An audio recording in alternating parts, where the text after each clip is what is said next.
Good morning, everyone. I am Kathy Labuskachny. I am from the Western Cape and I'm a member of the Cooperative Portfolio Committee. Good morning, Chair. Good morning, colleagues. Good morning, AG. I'm Thengiwe Mkhalipi. I'm a member of this committee, Cooperative, and I'm from Africa. Good morning, Chair. Good morning, members of the AG's office. Good morning, colleagues, and good morning, everyone present. I'm Vispan Reddy from Umkhonto Wesizwe Party, and like my colleague here in red, I'm from Africa. Good morning, Chair. Good morning, colleagues, as well as the Office of the Auditor-General. It's my first time in this meeting. I have just been redeployed to this committee by the African National Congress. I am coming from the Eastern Cape, OR Tambo region, Nyandeni sub-region. The magisterial district is Libode. Pumelele Ndamase is my name. Thank you very much. Morning, Chair. Morning, members of the Office of the AG. My name is Glenn Talbosh. I represent the MK Party. Thank you. You can pull the mic a bit closer so we can hear clearly. Good morning, Chair. Good morning, colleagues and the AG. My name is Dikeledi Direko and I'm from Free State. I'm the member of the committee. Thank you.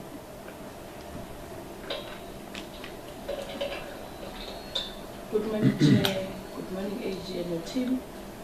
And good morning, colleagues. My name is Honorable Swampana.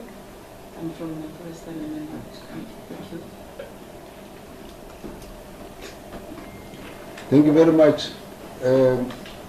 I just wished us to introduce only the members of Parliament, members of the committee.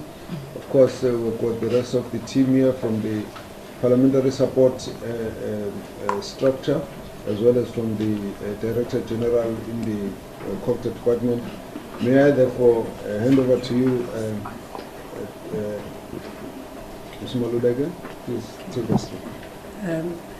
Thank you very much, Honourable Chair, and a warm greeting to yourself as well as to the honourable members. I'd like to greet the DG who's here, as well as the officials from the department, the support staff from the parliamentary support services, and my colleagues from Team AGSA, as well as the ladies and gentlemen from the media. Thank you for the opportunity to present to the committee the local government audit outcomes. This is the formal tabling of our annual consolidated general report on the audit outcomes for local government in respect of the year ended the 30th of June 2023. This particular year would have marked the first full year under the control of the new administration in local government following the 2021 local government elections. The new councils were established in the middle of financial year 2022, so this is the first full year under their control. The individual audits were completed, the respective audit reports were tabled in the respective councils as at the end of January 2024 as required. What we've done since then is to consolidate the data and to analyze it so that we can then share with you a view on the consolidated picture of the state of financial management and performance management in local government. I want to highlight, Honourable Chair, that we have had an opportunity to brief the Honourable Minister as well as the Deputy Ministers. The AGSA operates on the basis of our constitutional mandate as well as the provisions of the Public Audit Act, which is essentially require us to independently audit and report on financial and performance management in every public institution. Our annual regularity audit, which we conduct across government, across all three spheres of government, covers three critical areas: the credibility of financial statements, the usefulness and reliability of performance information. We also look at and conclude on whether or not there has been compliance with key laws and regulations that relate to financial and performance management. When an auditee, such in this case a municipality, has had a tick on credible financial statements, a tick on useful and reliable performance information, and has had no material findings of non-compliance with the laws that we've scoped into our audit, then they get what is called a clean audit. Effectively, it is an unqualified opinion on financial statements with no other findings. When an auditee has got an unqualified opinion with other findings, it means that their financials are correct, their debits and credits are correct. However, they do have some or other problem on compliance and or the credibility of their service delivery report. The other category of audit outcomes, which you'll often hear us talk about, is qualified audit opinion, which means that there's something wrong with the debits and credits. The financial statements cannot be fully relied upon. And then they would have findings on compliance as well as with their service delivery report. The individual audit reports that form part of the annual reports detail the audit outcome, but they also provide some insight on our view on the state of internal controls, as well as indicate whether or not we found material irregularities. That's in relation to the new powers that the office has. And so I mapped this out to highlight that if you read an audit report from the Office of the AG, it does give you a good sense of the state of financial and performance management, which does give you a good sense of the state of governance, of performance, of accountability, transparency, and institutional integrity. We believe wholeheartedly that it is crucial that each and every public institution perform on its given mandate. Those that are appointed as stewards of public institutions must deploy the resources that they have been entrusted with in pursuit of their given mandate. In fact, Section 195 of our Constitution demands that public servants deliver effectively and efficiently on their mandate and be transparent and accountable at the same time. In order to do this, there must be a consistent focus on preserving and building the strength and integrity of the institution. This is particularly true for local government institutions, municipalities and their entities, and they operate within an ecosystem of accountability. You may have heard us talk about this ecosystem of accountability. Essentially, we recognize that in the context of any public institution, there are a number of role players or actors that have distinct and yet complementary mandates and responsibilities. If they are effective, each of them individually and therefore as a collective, if all of them are effective in giving effect to their real mandate, then we will be able to see many more public institutions operating on mandate, being transparent, being accountable, and investing in the institutional strength and integrity. Here we're referring to officials within an institution, their senior managers that supervise them, and then the accounting officer, who in the context of a municipality would be the municipal manager. It's important that this individual have the competence and instill discipline in terms of how that particular municipality runs. And they should enlist the support of an effective internal audit function as well as an audit committee. We also look carefully at the role that should be played by the mayors and the speakers, working with their municipal public accounts committees and their municipal councils. To the right of the slide, you'll see that we highlight the role that should be played by the provincial executive and legislatures, as well as the national executive and legislatures. When we look at the provisions in the Constitution and other enabling legislation, we recognize that there are different role players whom there are different messages to whom we can address. So as Team AGSA, we have the privilege of auditing all the public institutions. We have the privilege of engaging with different players in this ecosystem.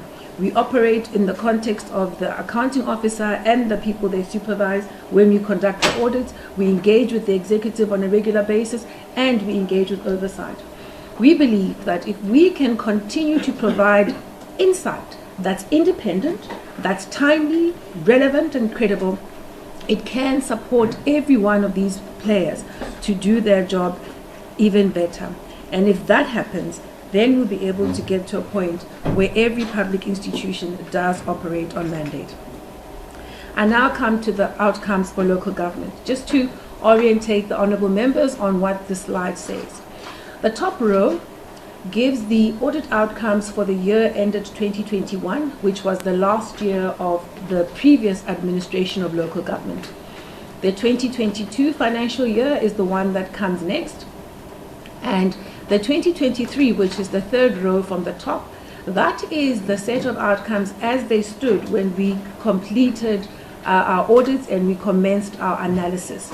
At the time, we had completed only 247 of the audits, and there were 10 outstanding.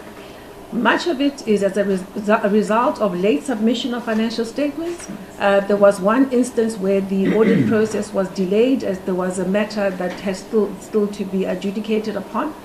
And there were two sets of financial statements that had not yet been submitted to us for audit. Since March, which is when we commenced with our analysis, we've completed more audits, 7 more audits. So the last row is the one I will talk to when I deal with specific outcomes, but I want to highlight that our analysis, as it sits in the general report, focuses on the third row on this slide. And as you can see, we completed 7 audits between the end of March and the end of June. Most of those ended up in the qualified space, which is the purple zone. So 5 of those ended up in the purple zone, and an additional 2 ended up as disclaimers. Let me give you a sense of what these outcomes are telling us. If you look at the 34 clean audits, you can see quite clearly that we are going backwards in terms of the number of clean audits that are being delivered within the local government system. We are further behind than where we began with this particular administration. A clean audit is where that particular auditee has got credible financials, they have a useful and reliable service delivery report, and they have complied with key laws and regulations that relate to financial and performance management. It's important for me to highlight that of the 34, there are 30 that have got repeat clean audits. Some of them had clean audits in the previous financial year, and a large number of them have had clean audits for multiple years. What that tells us is that these auditees, these 30 that have got repeat clean audits, have established the key disciplines, the key preventative controls to prevent problems, to detect them quickly if they should happen, and to act swiftly if they should identify them. It doesn't mean that things are perfect in those environments, but it does mean that the basics are in place. It does mean that those auditees are well positioned to deliver on their mandates. At least they can show you where they have deployed public resources and to what end. We may argue about whether they have delivered services to all the residents in a particular community, but at least you do have a credible and reliable service delivery report upon which to assess and to ultimately make a decision. The 110 unqualified audits with findings, those are the ones where they are able to get to credible financial statements at the end of the audit process. So you can rely on their debits and credits as reported in the financial statements. Most of them struggle with compiling credible service delivery reports, and the vast majority struggle with compliance matters, and specifically compliance matters as it relates to procurement, supply chain management, contract management. And as we know, those laws have been designed to help public institutions avoid leakage, optimize the quality of spend. And when we see these transgressions, especially on a repeat basis, it tells us that there are inadequate disciplines and monitoring controls to ensure that public resources are spent in a manner that's consistent with the rule of law.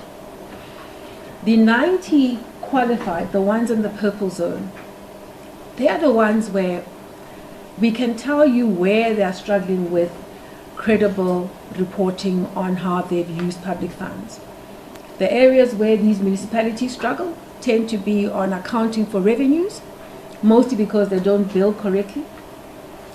They struggle to account properly for receivables in that they're not sure who owes them and they're not managing their debtors book appropriately. They struggle to account properly for their expenditure.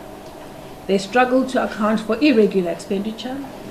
And also they struggle to account for their property, plant and equipment, their capital assets, their infrastructure. And that's quite important because if municipalities do not have the type of controls that help them understand where their assets are, what state they are in, they are unlikely to even have a credible maintenance plan that's being implemented. And that then accounts for much of the degradation of infrastructure assets that are already in hand. It also accounts for the inability to properly report on what they've invested in, what new assets they've invested in. So this area of not being able to account for assets is quite important. It's not merely a technical accounting issue. It's about a lack of skills, capacity, and discipline to look after the assets that they have in their hands. The 6 municipalities that have got adverse findings, many of them have been in that category for a very long time.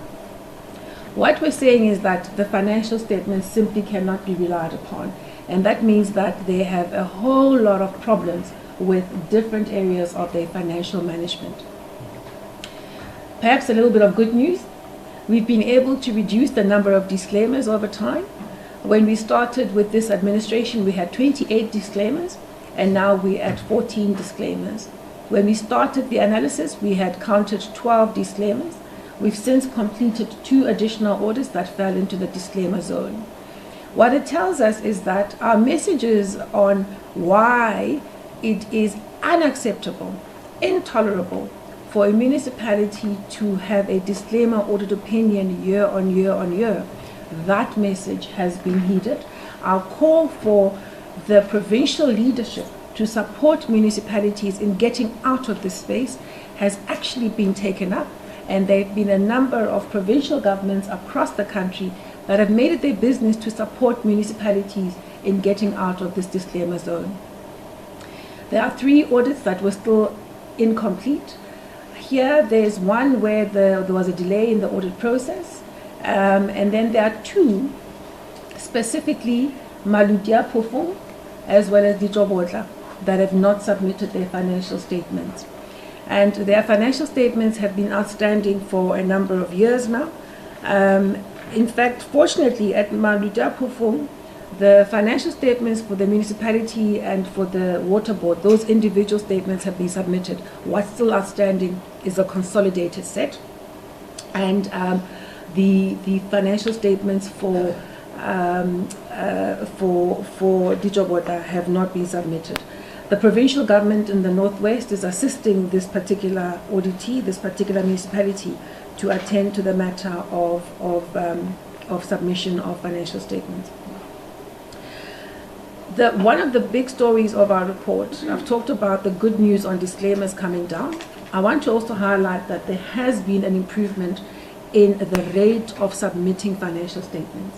This was an issue we raised 2 years ago, where the submission rate had fallen to about 83%. Since then, there's been significant support and attention paid by the provincial governments to get municipalities to at least submit financial statements. And so we've seen a gradual improvement in the submission rate to what is now 94%. So that's encouraging. We believe that indeed the work of the provincial governments insofar as disclaimers and submissions, as had been done in the context of the 6th administration, if we can continue with this type of posture and support, we'll be able to start seeing improvements across the line. We also keep highlighting that it's important to worry about disclaimers and non-submissions, and at least we're seeing some movement in that area.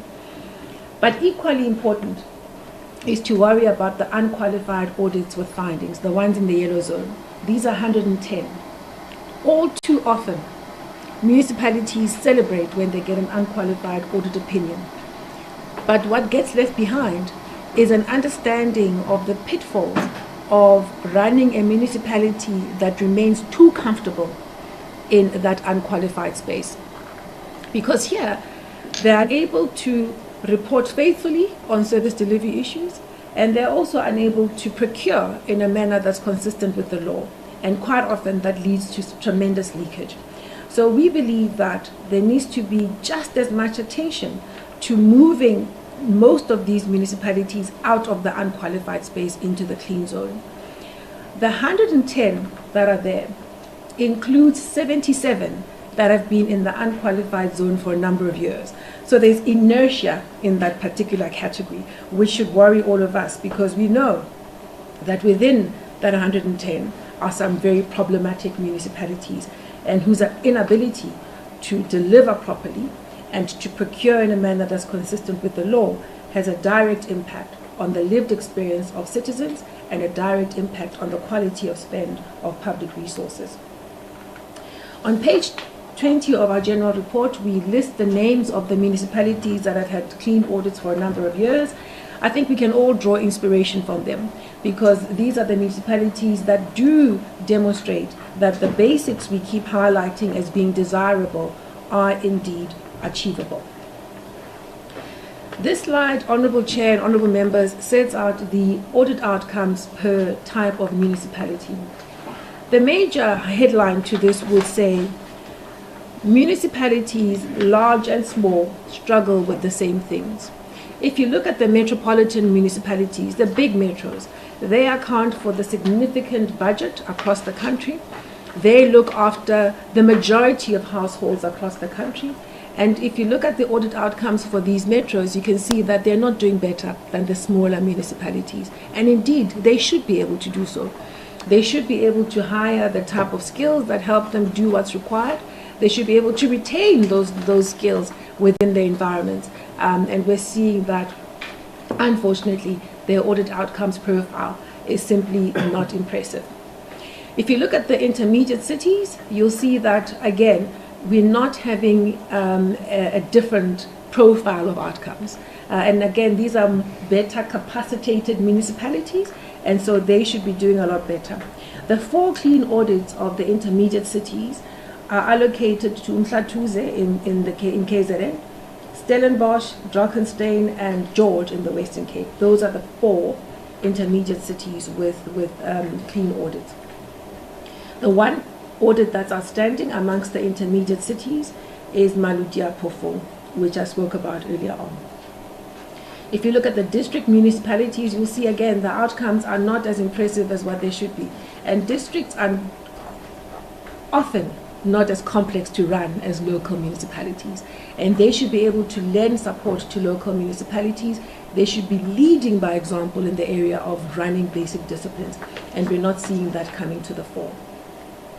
The local municipalities are the ones where you've got the concentration of disclaimer audit opinions, the ones that struggle to submit their financial statements on time, but the profile of outcomes look much the same as the others.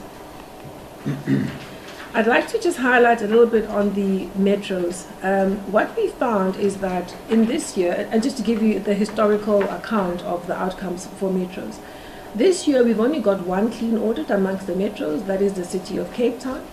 The city of Ekurhuleni was a clean audit last year. It's moved back into unqualified with findings, having had some trouble with procurement issues, and they are now sitting in the unqualified space alongside city of Johannesburg, eThekwini, Nelson Mandela Bay municipality.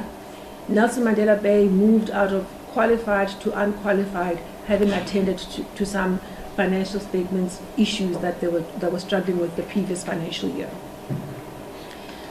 The qualified audit opinions amongst metros are Mangaung, Buffalo City, and City of Tshwane.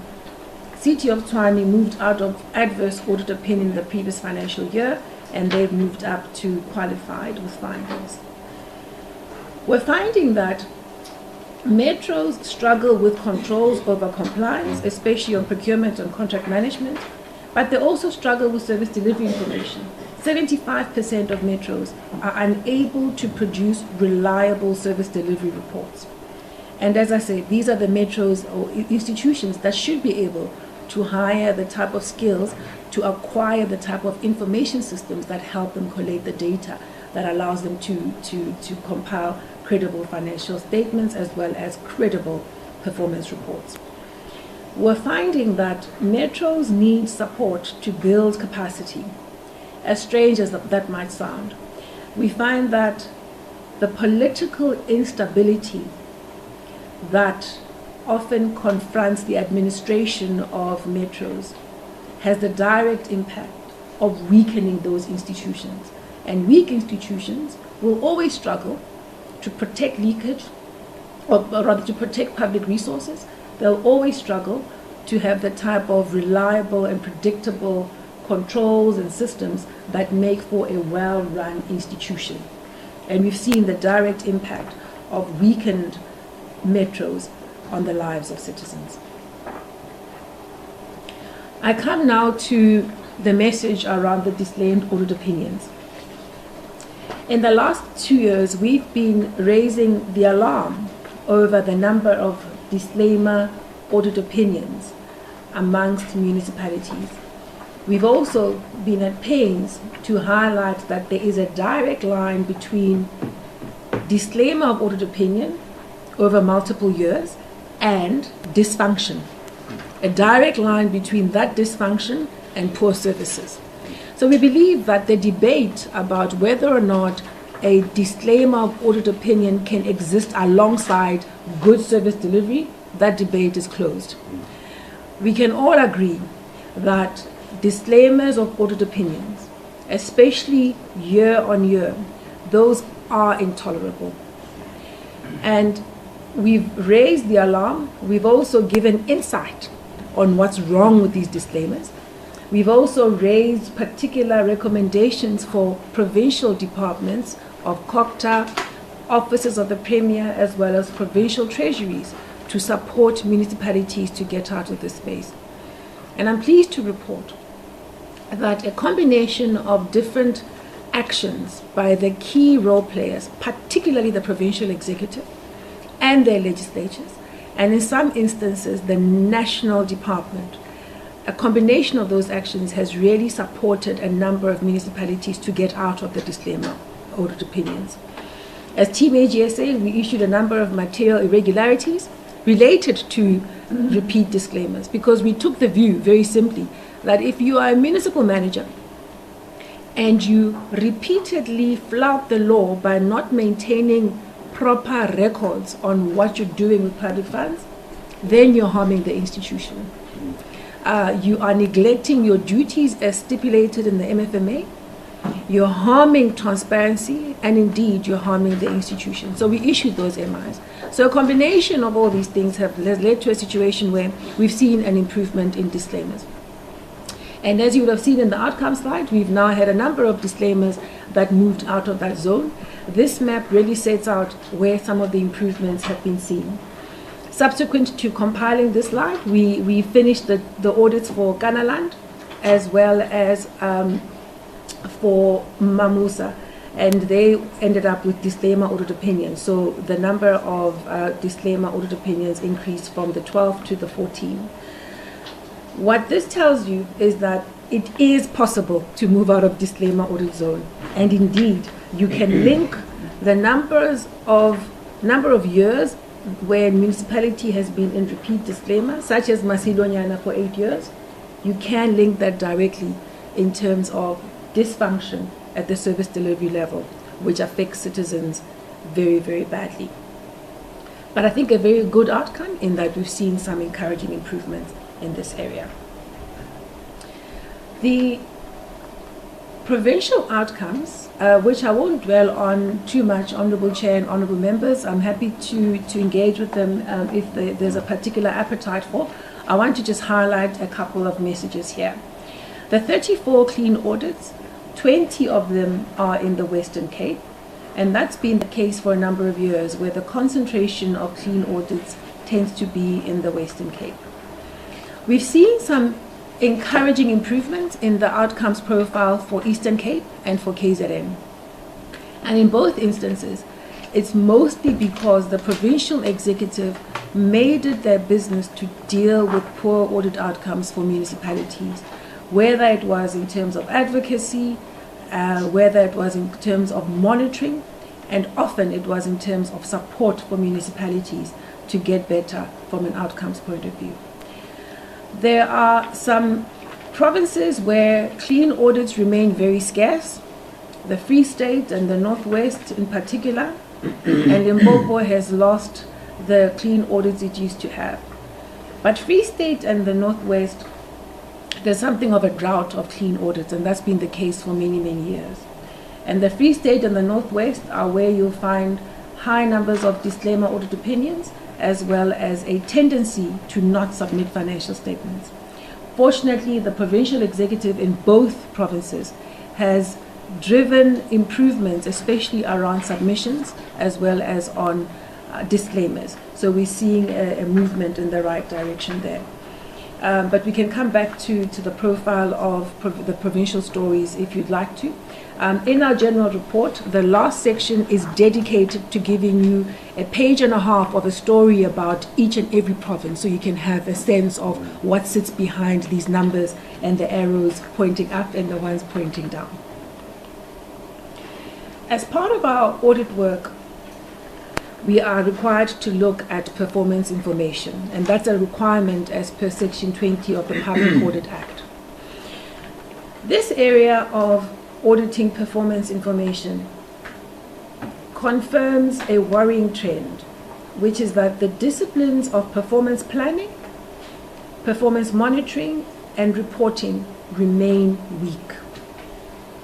The duty that sits on accounting officers and on councils to prepare and present credible service delivery reports, that duty is simply not attended to. We're seeing that there is non-compliance with the prescripts that relate to strategic planning and performance planning and management. We're finding that the achievements that are being reported are not reliable. We find that the indicators and targets are not well defined, they're not verifiable, and they're not measurable, which really talks to the quality of the information that's available for decision makers within an institution as well as others in the ecosystem, be it provincial government or national government, and even citizens as well. When we start our audits, the majority of municipalities submit annual performance reports that are of poor quality.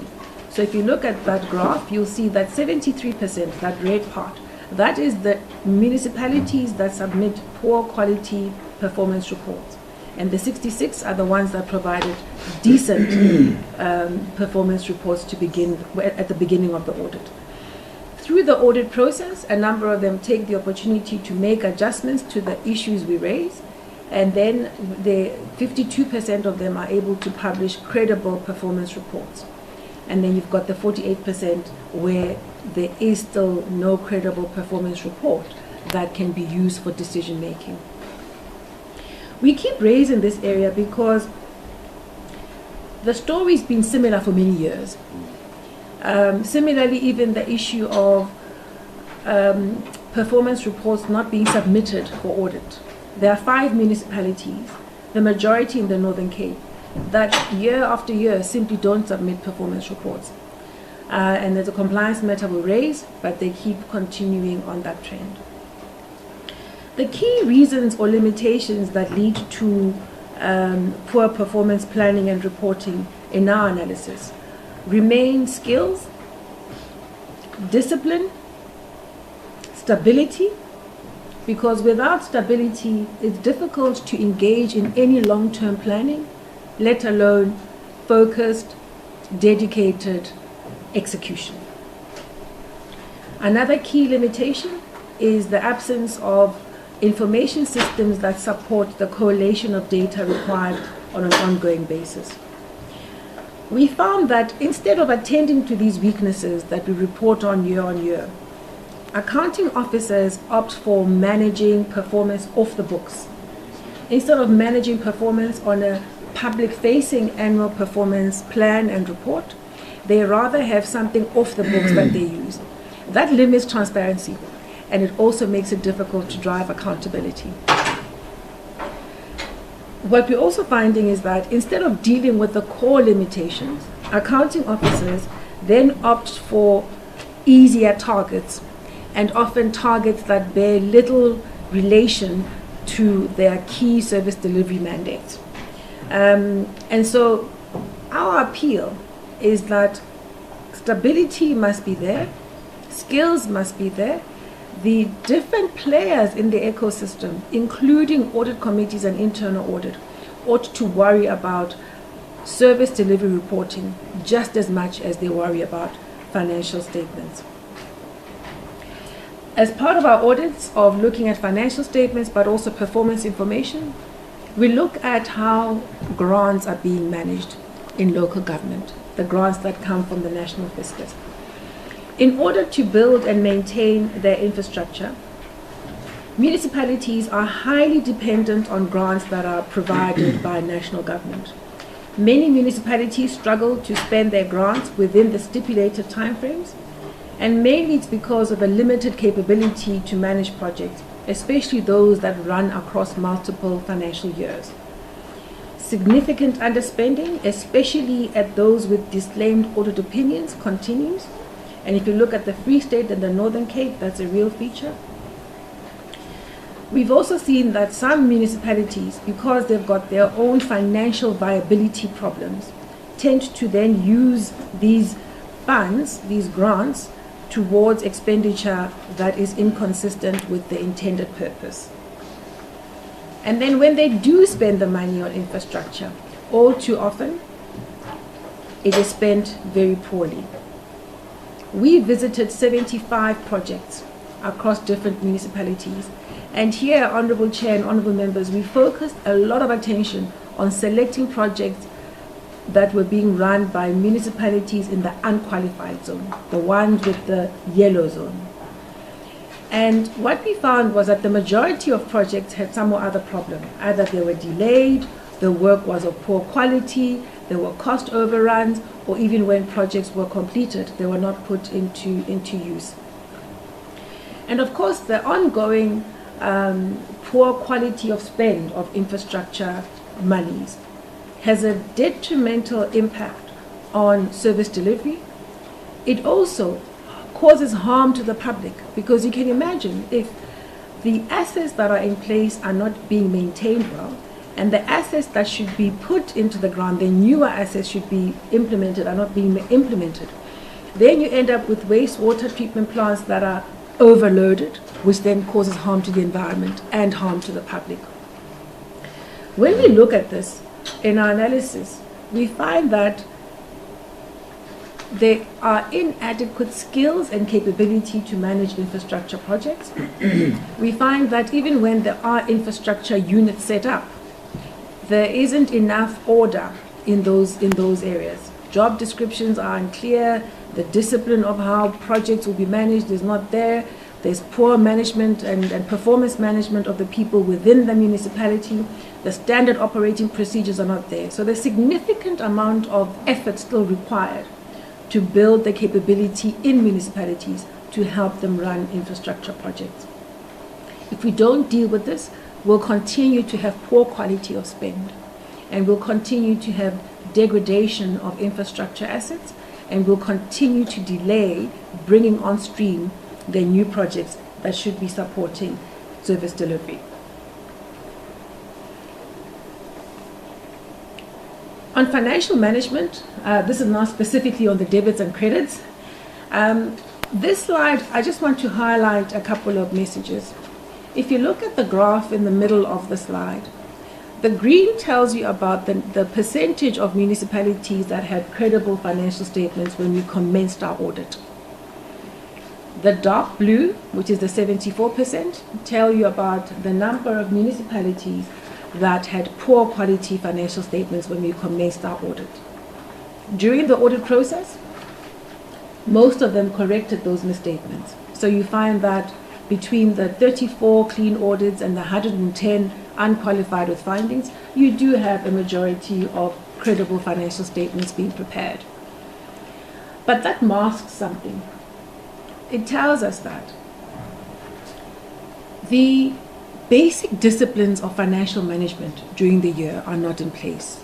Municipalities rely on the audit process to get to a credible set of financial statements. And it's one thing to give them a tick around credible financial statements tabled, but if there is no attention to building the daily and monthly controls that are required, to proper record keeping, if there's no attention to monthly and quarterly reports that are credible, and there is no discipline around reviewing and monitoring how finances are being run during the course of the year.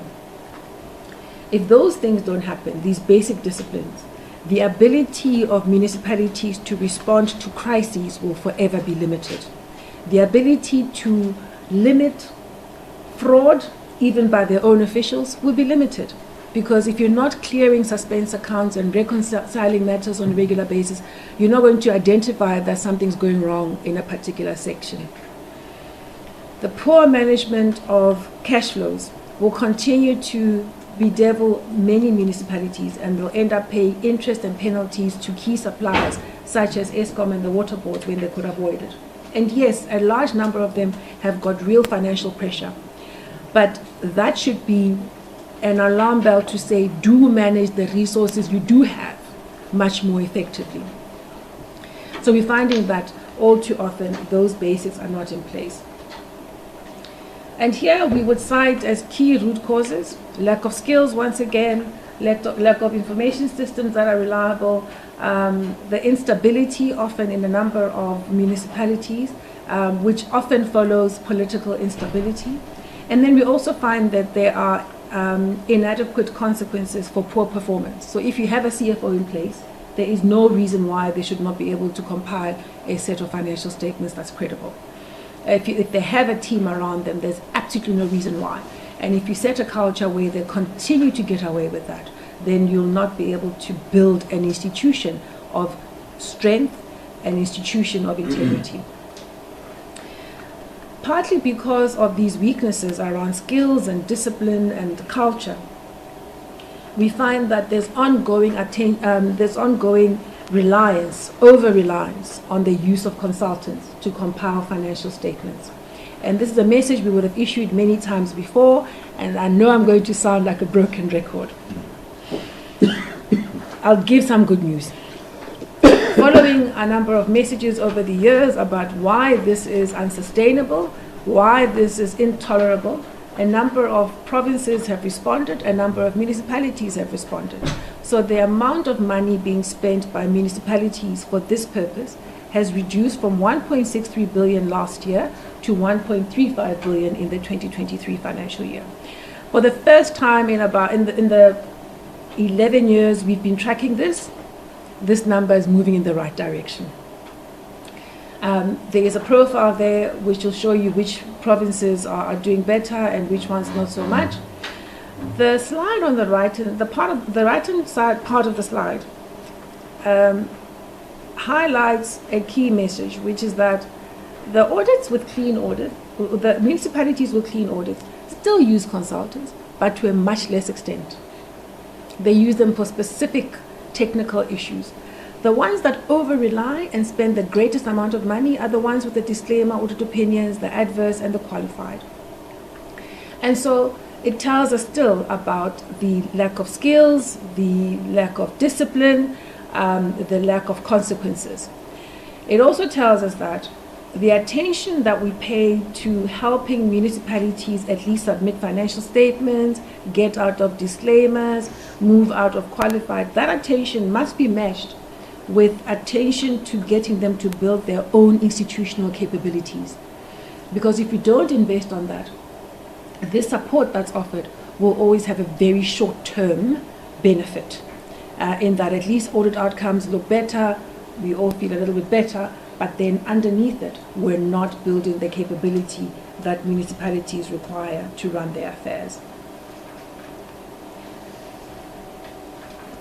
Often when we table these reports, Honorable Chair, the response says, yeah, AG, you give us these bad news year on year. We gave you powers. What have you done with them? So I'm getting to that space. And as we know, the law was amended in 2019, effective from the 1st of April 2019, to give the AG more powers. And just a refresher, these powers are essentially a complementary mechanism for us to support consequence management within government. We don't take over the duties of accounting officers, we don't take over the duties of the executive or of oversight. Ours is to follow up, to refer when others fail to take remedial action when others fail to, and to ultimately issue a certificate of debt. It's important that I highlight that our job is not to take over the job of others. It's to continue to harass them gently, to do their bit, and to push them towards acting in a manner that's in accordance with their given responsibilities and authority. Over the years, we have implemented these powers over a growing number of municipalities. When we started in 2019, we implemented at only 9 municipalities across the country. We've been expanding that to a point now where for 2024 we will have covered every single municipality. So the vast majority of municipalities have got these powers being implemented. The reason we had to be gradual about it is because we had to build our own capacity to respond to that, to these new powers and responsibilities, but we also had to take accounting officers on board as we implemented this. Over time, we've identified 360 material irregularities among municipalities. Of these 360, 260 relate to matters where we can link the transgression to a financial loss. The financial loss associated with these 260 MIs we identified is estimated at a total of 7.3 billion rand.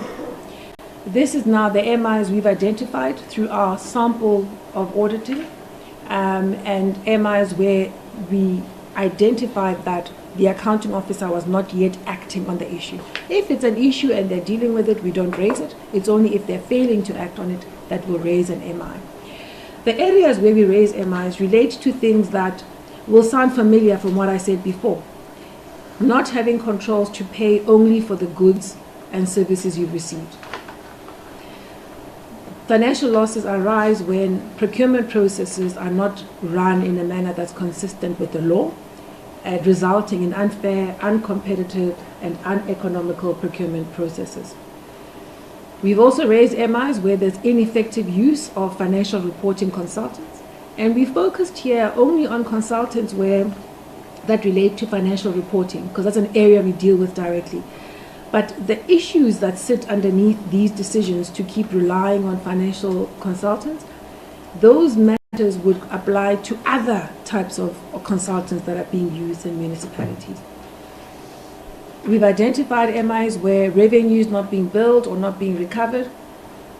And for municipalities that have got commercial viability issues or financial viability challenges, this area needs attention. We've identified MIs where investments were made inappropriately, such as monies that went into VBS. And we also raised matters where interest and penalties were paid when they could have been avoided had there been better cash flow management. The other parts of the definition of an MI cover not just financial loss, but cover transgressions that we can link to harm being caused to public sector institutions, such as when there are repeated disclaimers. And as I said earlier on, we issued MIs where we took the view that your failure to get out of a disclaimer zone is compromising transparency, compromising accountability, and weakening the institution. And that's been responded to. We've also identified the opportunity to use our MI powers to get people to submit financial statements. We've also raised MIs on performance information. Some of the exciting MIs we've issued relate to the non-maintenance of key infrastructure assets, which leads to the pollution of wastewater resources, specifically when wastewater treatment plants are not being maintained properly, which not only breaks the law but causes harm to the general public. We've also taken the time to issue MIs where we identified that landfill sites were not being managed properly, causing harm to the public and to the environment. This is not debits and credits stuff. It does arise out of the AGSA using its mandate to audit financial statements, performance information and compliance, and using its powers as defined in the definition of the MI to try and get municipalities and those that run them to do what they're supposed to do, which is to preserve public resources, to protect institutions, and to serve the public and minimize harm to the public.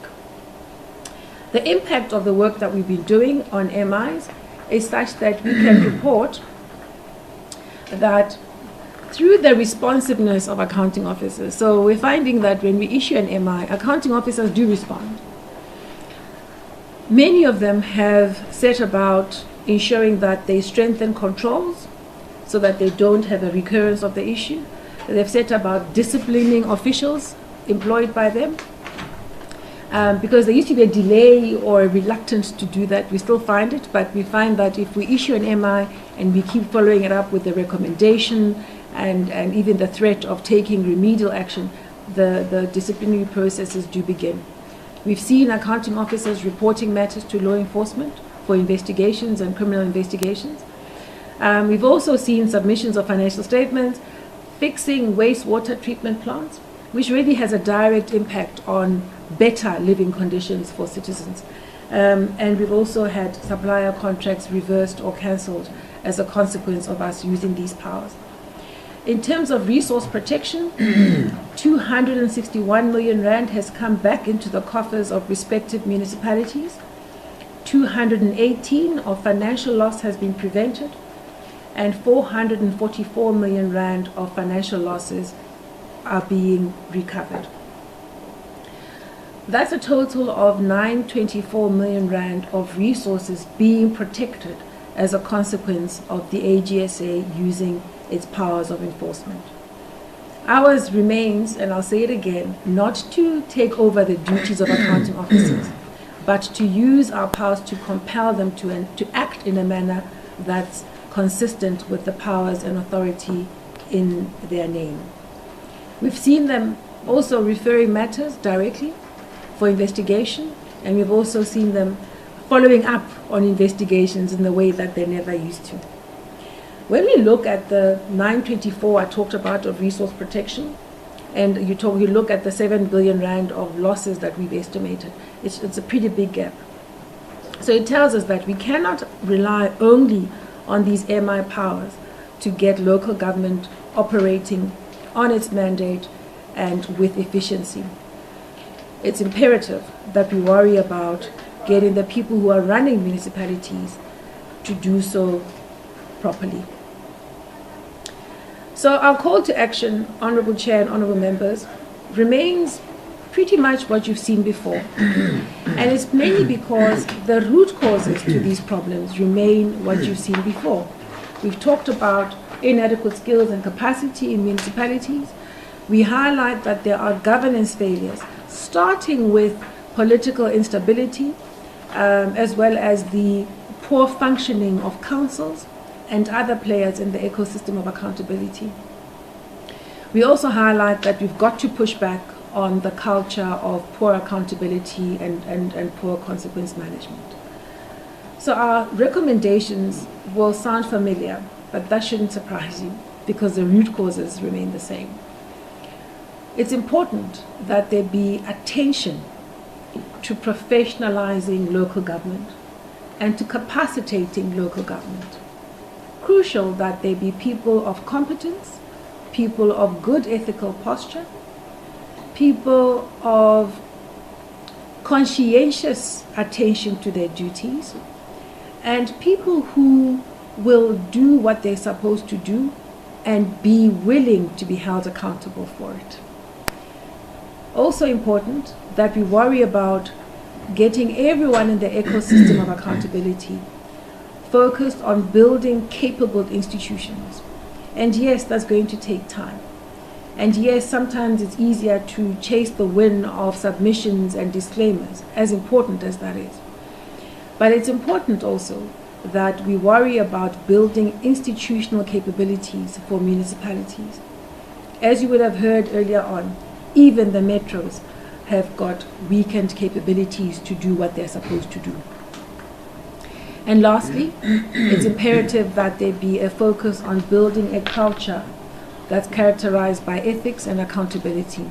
And that applies to all in the ecosystem, starting with the ones in the administration, going to the ones in political leadership, going to the ones in different spheres of government beyond local government.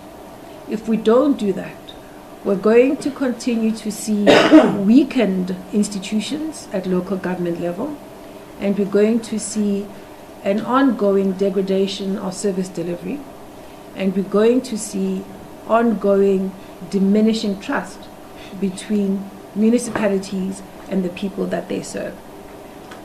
And that, Honourable Chair and Honourable Members, is our message for the 2023 local government audit.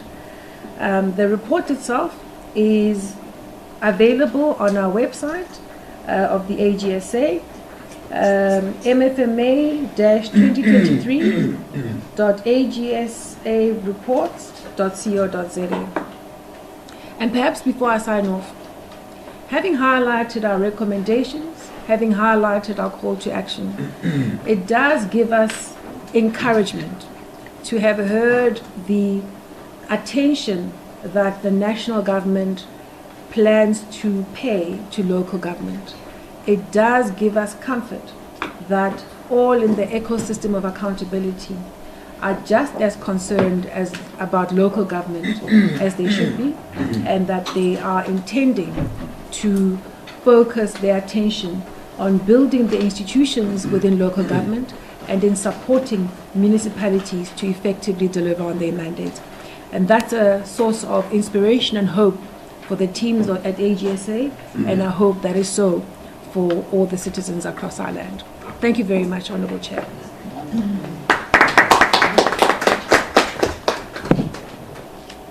Thank you very much to the Auditor-General.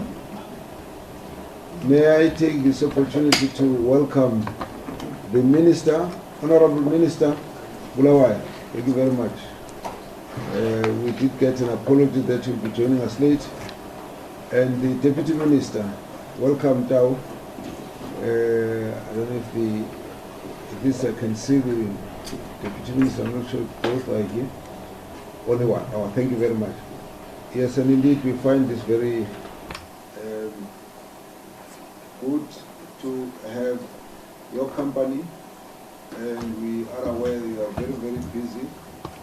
In between, the Deputy Ministers have actually come to give support to the committee on the past few days, and so your personal commitment has always been noted. We're aware that the whole country is calling for your presence, so thank you very much. Let me then take this opportunity, or maybe let me just say, before we go, members of the media, you are welcome to this committee, and I really hope that you will make a habit of visiting this committee.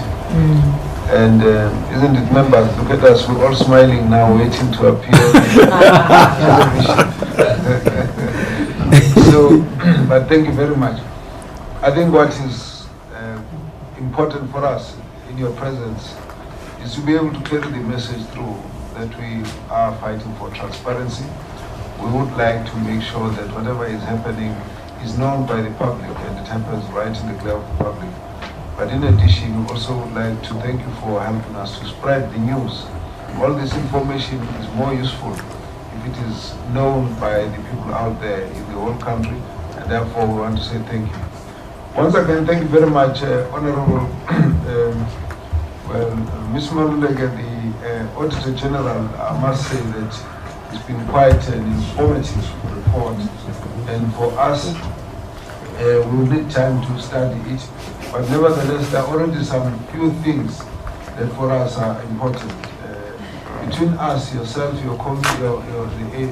Auditor General's office and this committee, our major issues are about ensuring accountability.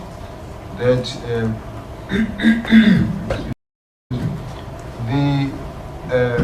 resources that are made available for public, for service delivery are indeed utilized properly. And so you give us a sense of how we are performing as the different spheres of government in this regard. Where we can support you and we can say we actually agree with you is the fact that we need to build strong institutions. We need to build strong local government. We need to build capable, ethical local government. We need to build a local government sphere that is, has got good governance and is also able to deliver services in a manner that will satisfy our people, despite the paucity of the resources. So on the areas of ensuring that we create a professional, capable local government made of competent individuals, well-skilled, and also with a culture of ethical conduct and accountability. That for us, we agree with you entirely. In addition, we also will agree on the issue of the stability at the local government level, political stability and the stability at the interface between the political and administrative line, and also the competence and good governance within the institutions. And throughout the report, if there's one thing that's come out, has been the issue of the lack of skills. That has been a refrain over the years, and it's a very, very important issue. And we throw again the challenge. We'd like this department, Cooperative, to give us a sense. What is the department doing to support the municipalities to build those skills, to support the municipalities to ensure that those systems are built in? You've taken us through quite a lot, and I think we do appreciate this. From our point of view, the concern about the regression from clean audit is quite a serious thing. We wouldn't have expected, particularly with the new powers that the AG has also got, and the general enthusiasm that you get from government right across, that this regression shouldn't really have been happening. So we would like the department to give us a sense, what are you doing to reverse this situation? We didn't expect it at this point. Again, you were talking about encouraging increase in unqualified audits, which is good, but then the fact that there are many municipalities that are struggling is again another area that we need to focus on, particularly the issue of repeat offenders. Now we should be having that. But what we have been worried about as the committee has been the dysfunctionality. Dysfunctionality, we have actually said we need a blow by blow, municipality by municipality, a report, because we intend to visit a number of them. But we agree as well, and we think that this report is going to be very helpful for us. Audit's report, together with the report in terms of the general service delivery issues in the municipality, are going to be the issues that are going to be guiding us as we move around to do oversight, visit right across. So all of this, I think, is important for us. We're also concerned about this aspect of metros not performing better when they've got the resources. Again, I think we need to go into a little bit more there. What is causing that problem?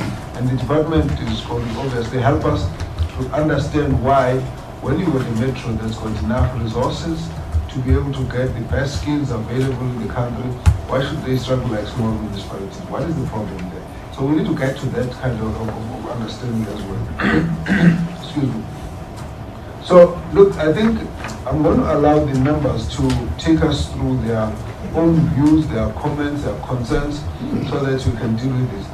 I'll take the first hand up, but actually all the members want to speak, so we will actually, I think the numbers are increasing, so just take a roll. This time around, okay. All right, let's start from the back. Honorable Souls, I see your hand, and then we'll come this way. And each and every one of us would like to have a word with the Auditor-General. And so let's allow that process. Thank you very much, Honorable Souls. Thank you very much, Chairperson, and greetings to the... May I request that we pull it a bit closer so that we can hear. Thank you. And for those of us at the back, If you're not hearing what's happening, just raise your hand, I'll know, then we'll try and ask the members to be closer to the mic. Thank you very much, Honorable Source. Thank you, Honorable Chair, and greetings to the Honorable Minister and Deputy Minister, Honorable members and the AG and the team. Honorable Chair, I would like to ask a question, but before I do, at the risk of being perceived as moving away from the decorum of the sitting today, but I'm going to depend on my knowledge that you are very objective and sensitive to the traditional affairs. It's almost as if I can feel and hear the blood of my ancestors crying out on this platform that we are at here, this venue that we are at here. It's the Castle of Good Hope, Kratoa.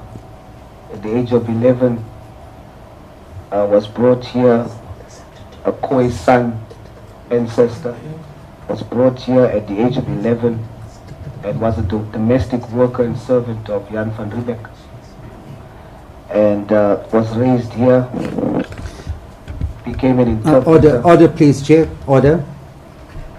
May I just... No, let's allow the member. I'll indicate if I think it's getting out, but let's come closer to the Auditor General. But I think your point is relevant, but and important, but try and cut it closer. Thank you, Chairperson, for your indulgence. And I have a question for the Auditor General, but I would like to appeal to you in respect of that, and given the department that we represent, or the committee that we represent.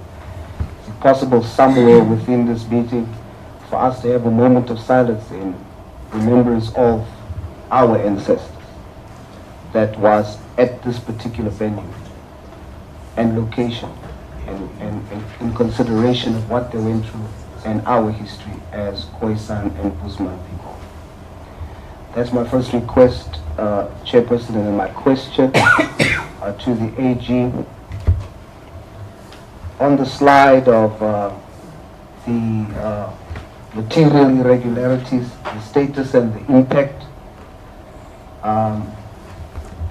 one that's mentioned is fraud and criminal investigations that has been instituted. I note it's huge amounts that has been estimated to have been lost. I want to understand, is there any indication of the outcomes of those investigations? Because usually it's almost like a slap on the hand when public funds are misused and lost. So I'd like to understand, is there any indication of material outcomes of those fraud and criminal investigations? Has there been arrests? Has there been people that has been decisively dealt with? And I think that would serve as more of a deterrent as well. Thank you, Chairperson. Thank you very much. Let's get to Honorable Sompa. You will, Honorable Souls, you do owe me a little bit of a background to the request. We don't share the exact amount, as much as we'll all be both sensitive and inspired by the history. But in the absence of a proper background, it will be difficult to deal with it. So we need to, me and you, find a way to close that gap, that we can deal with your first response. But then the questions are noted. Let's take the next member to comment. Thank you. Thank you, Chairperson, and greetings to the Minister and Deputy Minister. I think your mic is very shy, so please bring it closer to you so we can hear you better. Am I audible? Better. Okay. It's better now, yeah. Thank you very much.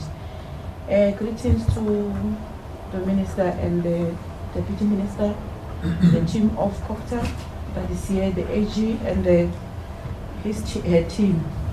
Chairperson, now my question is just going to be on the issues that the Auditor General have outlook about two municipalities, about Ditsobotla and the other one, that municipality from the Free State. I just wanted to hear, because she's saying that they have not submitted their financial statements. So how long does it take for the Auditor-General Office, maybe if to trace, or if the municipality did not submit their financial statement, what are the repercussions for that municipality? And then second to that, how long does it take for you to make a follow-up to say you need to submit the time frame? What is the time frame that is given to these municipalities that have not submitted their financial statement? Thank you.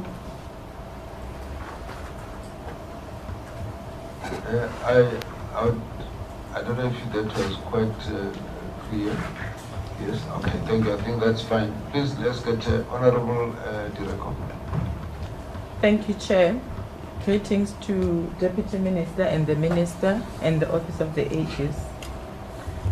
On the presentation, the AG indicated that we have different role players in our municipalities, which is true. However, in some municipalities, there are allegations of political interference, and I believe that these allegations are also contributing to negative audit outcomes in our municipalities.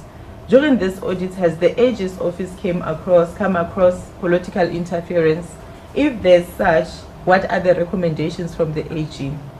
Secondly, Chair, during the previous audit outcome of 2021 and 2022, we raised a serious concern about the excessive usage of consultants in our municipalities, which was taking a lot of money. And we believe that if there was an in-house skills within the municipality, those services could have been replaced by the municipal workers instead of service providers. And on the presentation, I also saw that in terms of the service providers that were used for compiling the audit, the annual financial statement of the municipalities, there has been a decrease in that. But for other consultants that are being used in municipalities, is there any a signage of the reduction in terms of the usage of the service providers in our municipalities? Thirdly, Chair, is there any action or support provided by AG's office to these municipalities who are repeat offenders in terms of the disclaimer audit outcomes? And lastly, Chair, I also want the AG to take us along on the impact of municipal debt and how does they affect our audit outcomes of the municipalities. For instance, the institutions such as your ESCOM, your water boards, your SARS, and litigations in municipalities, how do they affect our audit outcomes? Thank you, Chair. Thank you very much, Honorable Director. Honorable Taibosh. Thank you, Chair. Honorable Minister, Honorable Deputy Minister, Honorable AG, and our PC Chair.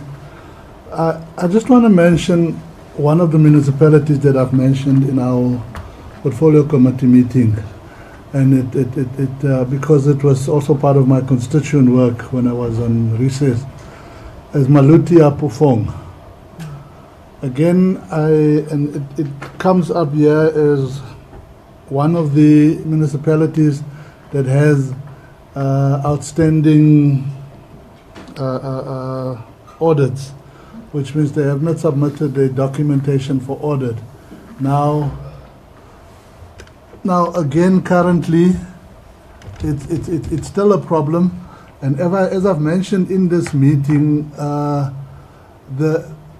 the officials, some of the officials that work in the municipality have made it they've made it their work to report this to us, and they're saying that the municipality is draining money. There are people appointed there, specifically the mayor's wife and things like that, and also the cases does not get to court because it seems like like I said, the judiciary is also involved, because every time there's supposed to be a court case, the magistrate has to go to Harry Smith or somewhere else. But it seems like these people are just getting away with murder, and we are not doing enough So my question is when is enough from the AG's perspective? Already these people have outstanding audits. They're allowed to operate as they are at the moment, and they're just going crazy with public money, and nobody accounts for it. It's almost like we don't care what happens. Thank you, sir. Maybe before we let you go, do you have some specifics? Yes, I've sent to. Name of the municipality. Yes, I've sent it to Shireen. And the names. Yes, I've sent it to Shireen. Mentioned Okay. here. Oh, okay. Specifics. Then that's fine. We'll have to pick it up because in such a case, the AG will still respond, Okay, and I'm sure the minister will. thank But, you. the issue is for us to actually process the specific. It's for us to get down there and stop this. All right. Thank that's you. Fine. That's fine. Let's move on. Honorable Damasa. Thank you very much, Chair. Greetings to yourself and the meeting at large. Greetings to the Minister and the Deputy. Chair, I would like to preface what I'm going to say by a statement that was used to be made by the Auditor-General almost 10 to 12 years ago, wherein, particularly in the Eastern Cape, when I was still on the other side of the fence, they would argue to ask a question about oversight, if oversight is really effective. And we didn't take it kindly, because we would argue as the legislative arm at that point that if we perform well, then the executive is not doing well. We can't be held responsible for that. That was the argument then. Now, it's for the first time for me to be part of this committee. I may be asking questions that are not as direct as they, but let me try. The first one, it is in relation to the 90 municipalities that have received qualification, wherein the AG is saying that they struggle to account for expenditure as one of the challenges that those municipalities are facing. And then my question is, to what extent does that struggle reflect some very dubious activities that are happening in that municipality when they cannot be able to account for expenditure? Secondly, there is only one municipality there on slide 6, one municipality, one metro that has received a clean audit. And we all know the huge budgets of these metropolitan municipalities. Some of them, their budgets are bigger than countries. You take Johannesburg, for instance, and then the question is still the same, the argument with the chairperson that they can afford anything in terms of making sure that they get requisite skills. What is actually happening that causes them not to perform, and then there is only one metro that is able to get a clean audit? Then your slide 13 has what is called ineffective use of consultants. And look, from where we are seated as legislative arm, we would argue that do away with consultants. I know you cannot in-source everything, and I would accept that, even in case of the municipalities. But the question is, when you find situations, for instance, if you can look at what is happening in Limpopo, that slide, which is slide 13. In slide 13, there is Limpopo, and you look at the black line as well as the green line there, wherein the green line reflects 2022-2023 audit outcomes. And you can see that they are regressing in relation to that. Can you shed some light in relation to what actually is happening in that particular province in relation to this point? Then you have misstated misstatements that are not prevented. and there we have 87% work of consultants not adequately reviewed. What does that mean, AG?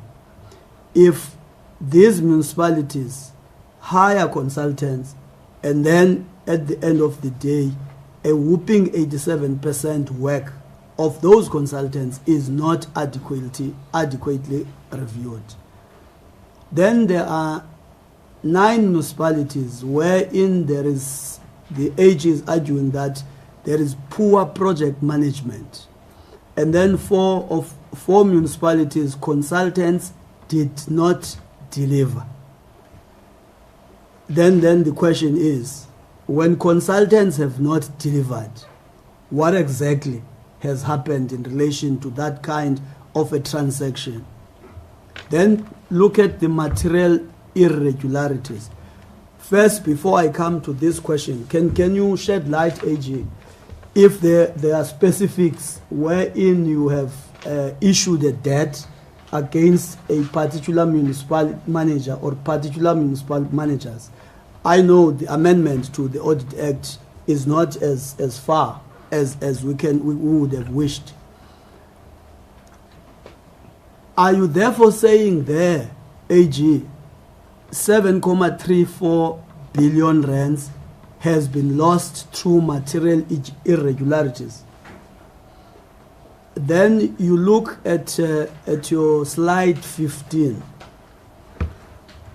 There is no appropriate action not taken, I assume, by 28 municipalities. Decision on invoking our powers is in process. What are you saying exactly? Because perhaps I might be confused by the usage of words there. What exactly, AG, are you saying there? Then there is your call to action wherein you talk about, you are saying, let's professionalize local government. Then the question is, what exactly does that entail if almost 30 years after democracy we're still talking about that professionalization of the local government?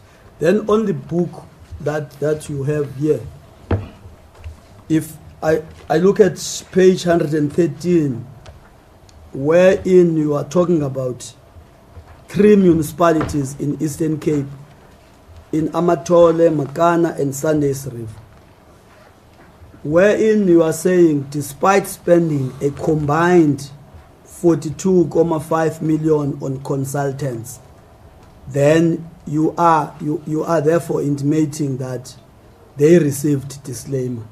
What might have happened there after that huge expenditure in relation to the consultants?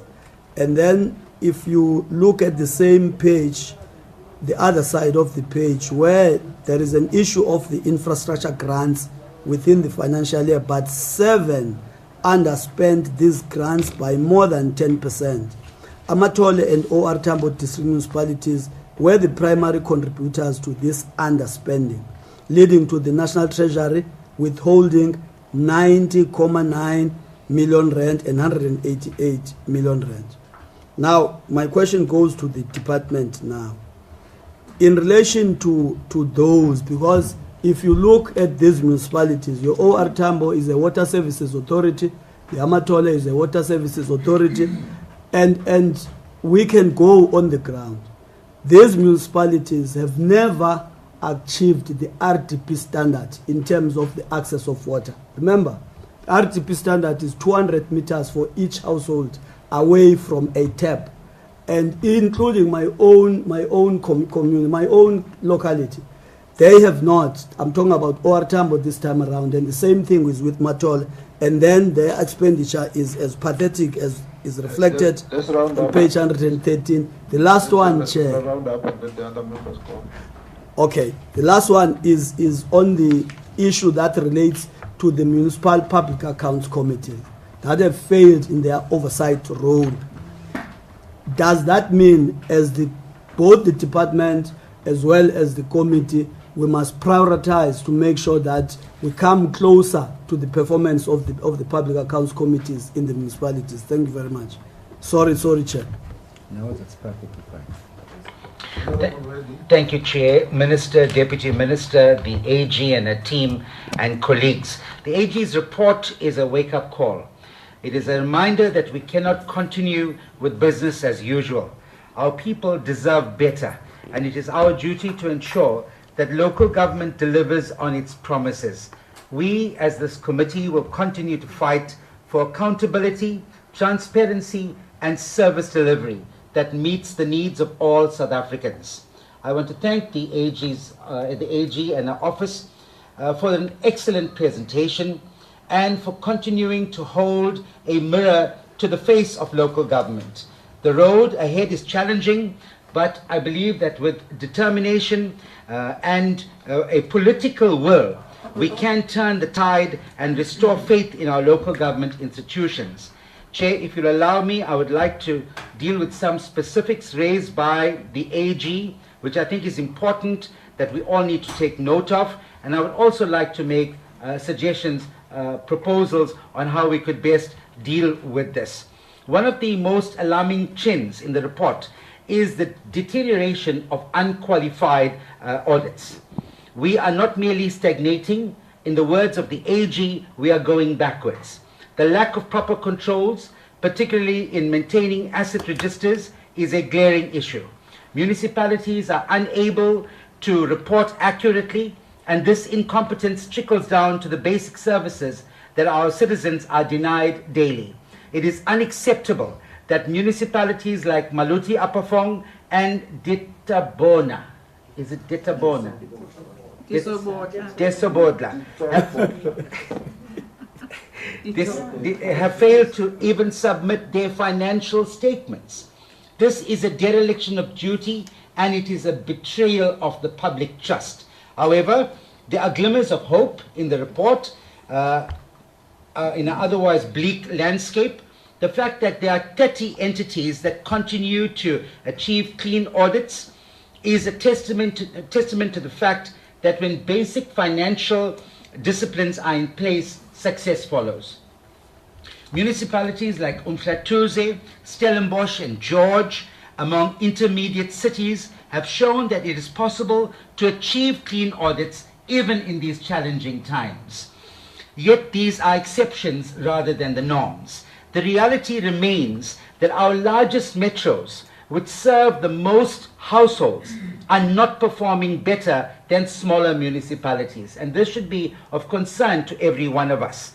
What does this mean for our citizens, the residents of our city, of our country, as well as the ratepayers that contribute to these municipalities?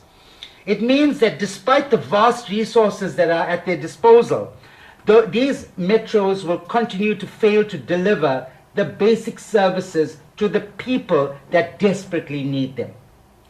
It is also deeply concerning that 75% of municipalities are unable to provide credible performance reports. And this is a direct consequence of political instability. Now, this is a response to my honorable colleague next door who asked about political interference. The AG was being nice and diplomatic about it, and she said, she spoke about political instability and the weakening of our institutions. The rise of unstable coalitions has exacerbated the problem, bleeding municipalities dry and leaving them incapable of delivering the basic services that is their mandate. The report also shines light on the poor financial management that plagues our municipalities. Unfunded budgets, unauthorized expenditures totaling a shocking 24.12 billion rands, and revenue losses due to inadequate billing and collection processes are just the tip of the iceberg. In eThekwini alone, residents are paying for 55% of water that's being lost in their systems. And this is unaccounted for water. And that's just the tip of the iceberg. The basic disciplines, Madam AG and Chair, of financial management are simply not in place. And this neglect is costing our people daily. Even more concerning is the 7.41 billion rands in fruitless and wasteful expenditure, up from 4.88 billion in 2021 and 2022. Chair, this waste represents schools that were never built, roads that were never repaired, and services that were never delivered. This is not just about numbers. It is about the lives that are being negatively impacted by this gross mismanagement. The presence of 260 material irregularities with an estimated financial loss of 7.34 billion rands is a glaring indictment of our current system. However, we must take and recognize the positives. There are some positives, and those are the recovery of 2.61 million and the ongoing efforts to recover another 444 million show that where there is a will, there is a way. But these recoveries, while we welcome them, are just a drop in the ocean. Chair, I just want to conclude by saying this, that we need audit committees that are strengthened. We need to improve financial management systems in municipalities. We need to remove the political instability in municipalities, and that can only be led by political parties in this country. We need to address the skills gap. We need to stabilize the political leadership, as I mentioned, and we need to use effective consultants. I thank you. Thank you. Thank you very much. Honorable Khalifa.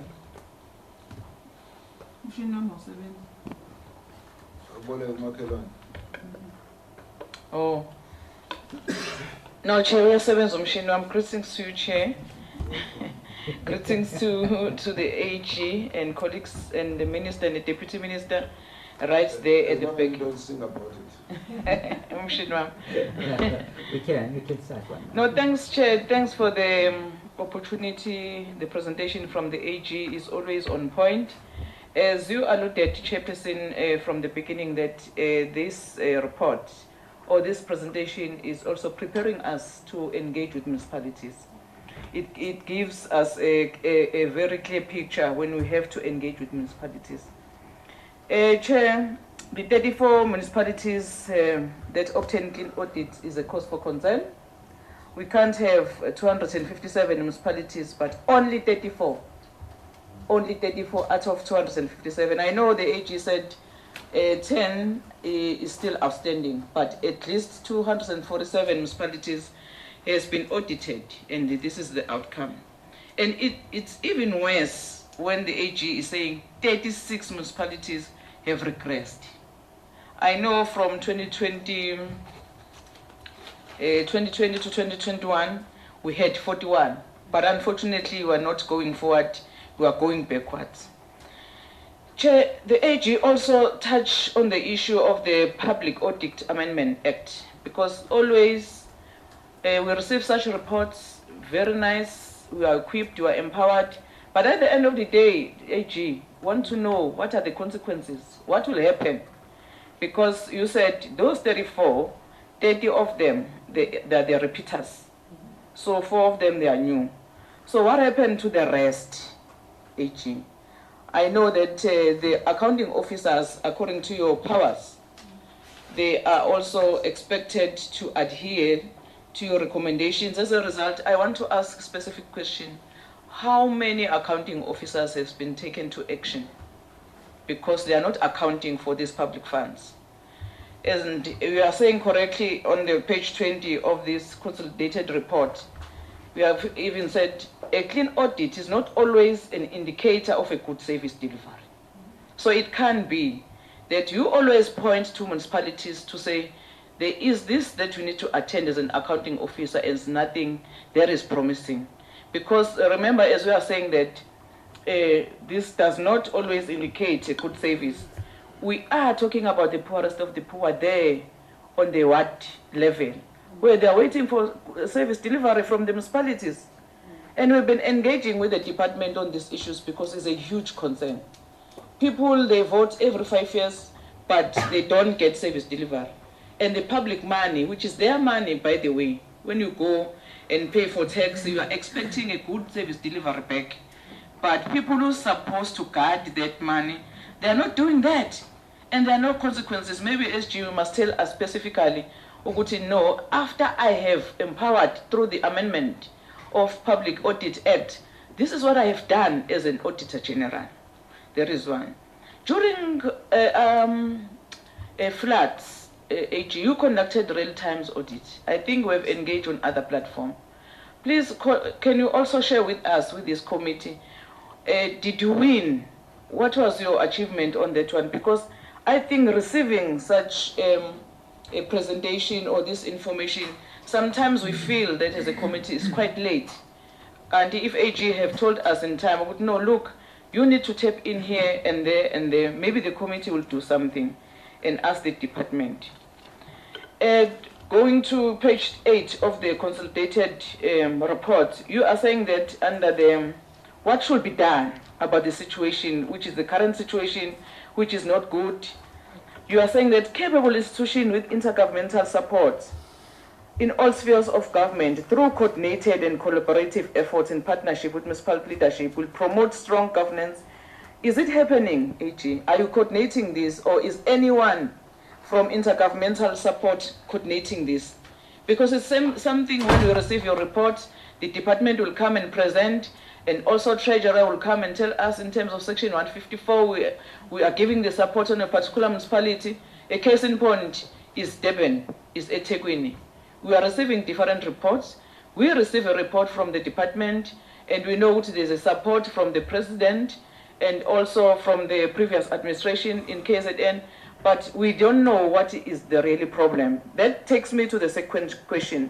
I think some of the colleagues raised it to say that in your report, you are only talking about one metro that have received clean audit.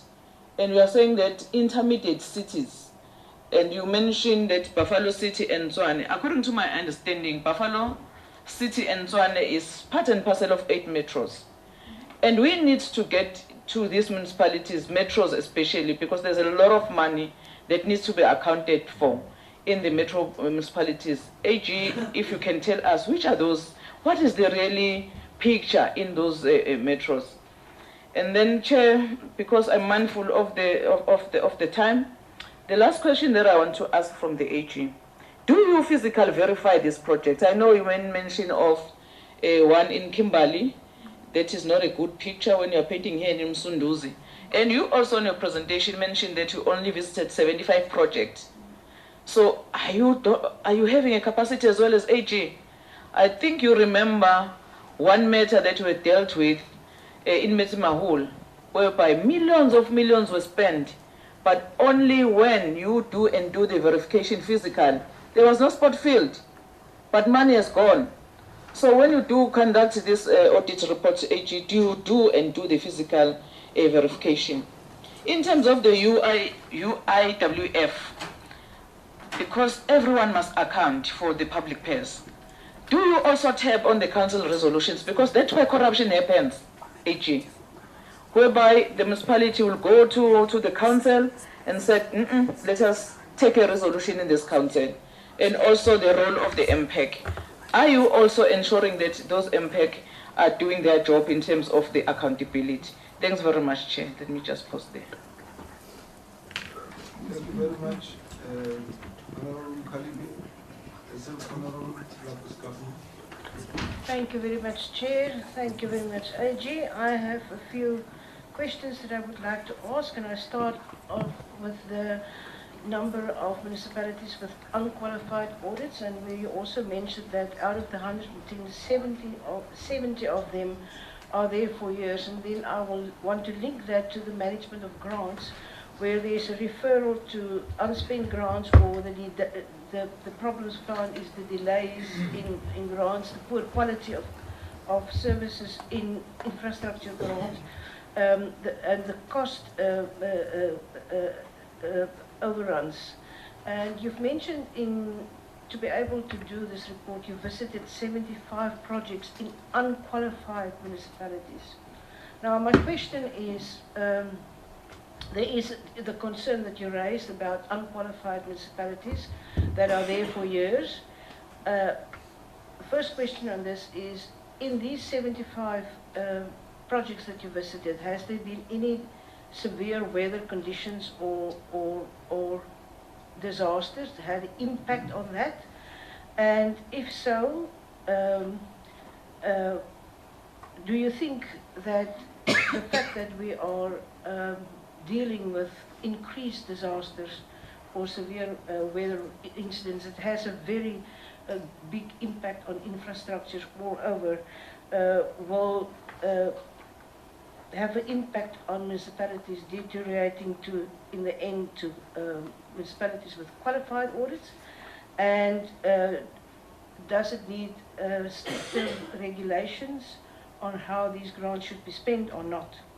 Then I want to move to material irregularities, and specifically where you mentioned in the outcome that there were findings that there was harm done to public institutions and harm to the general public with water pollution and site management and all these things. And you are referring to specifically officials identified and disciplinary processes is in process, fraud and criminal investigations, and supplier contracts stopped and so on. Are these material irregularities things that could have been picked up by their internal audit? Have they been picked up?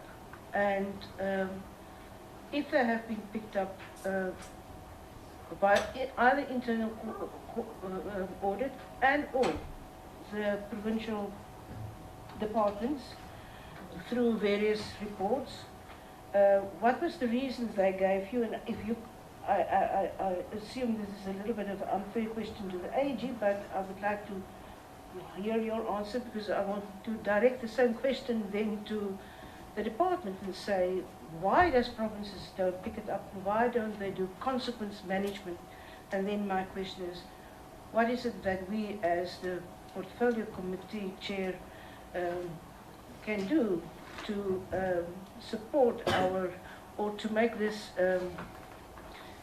something that provinces should be part of their support to these municipalities? Because as the AG said, in a lot of these municipalities with qualified audits might fall back instead of going forward.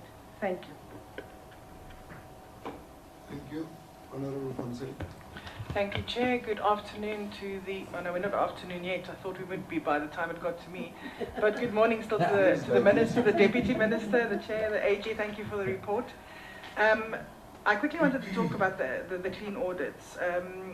So 34 out of 257 means that there's 13% with clean bill of health, which is very concerning for us, I think, as COCTA, that only 13% of municipalities within South Africa has a clean bill of health.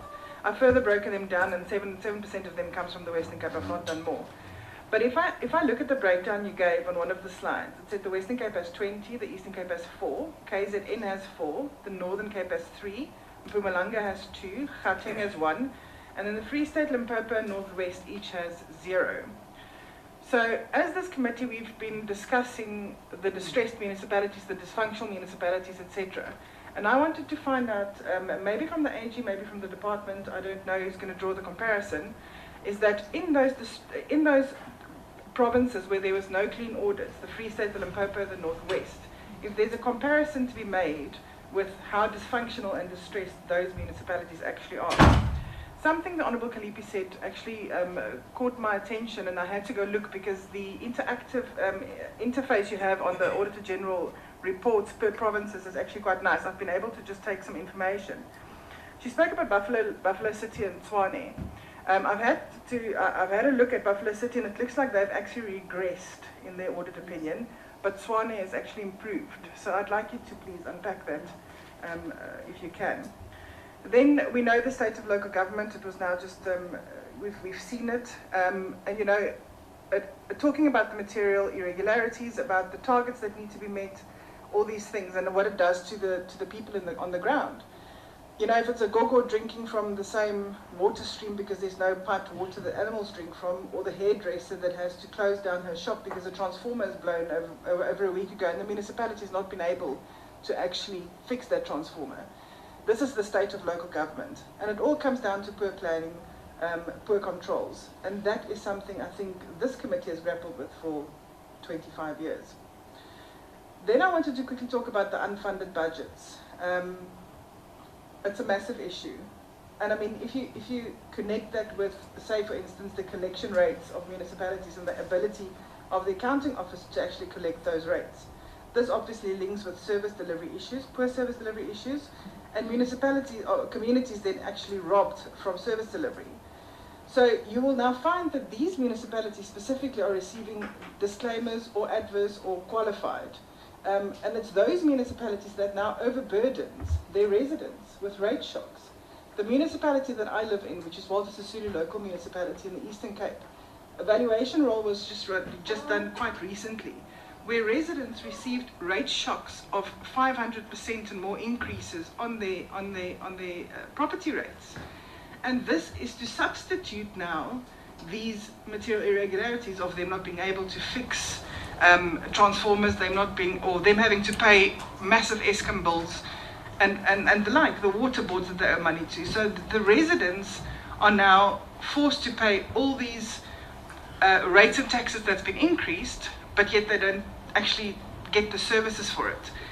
And what I wanted to say is that this becomes a cycle, because that would mean that some of these residents now cannot afford to pay these excessive bills from the municipality.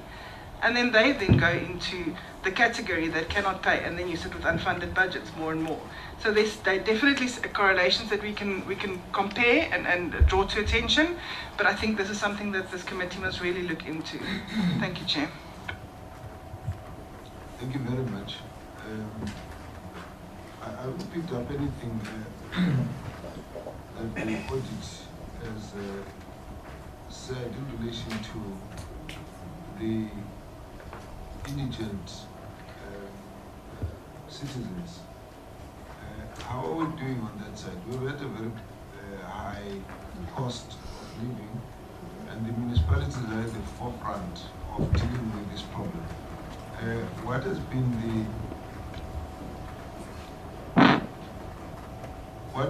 the AG's finding in this regard? Are we getting protection for our citizens? Are we able to see which way the municipalities are managing that side? I think it would be good for the Auditor-General team to respond, but obviously our biggest issue is about how the department, provincial and national, are actually dealing with these issues. Issue of unfunded budgets has been raised. Issue of ultimately the poor service delivery that results from that. All these issues are the issues that we want to be dealing with when we visit these particular municipalities. I think we have made a very important point that disclaimers are equal to very ineffective service delivery, and we're also very keen. It looks like to us there are municipalities where there are interventions where we are not surprised when we see the audit outcomes, but there are other municipalities that are not classified as dysfunctional, but where we see the audit results are not really very encouraging. So I think it would be good to get a sense on the definition of dysfunctionality in relation to those that don't appear here, but the results are also showing a problem.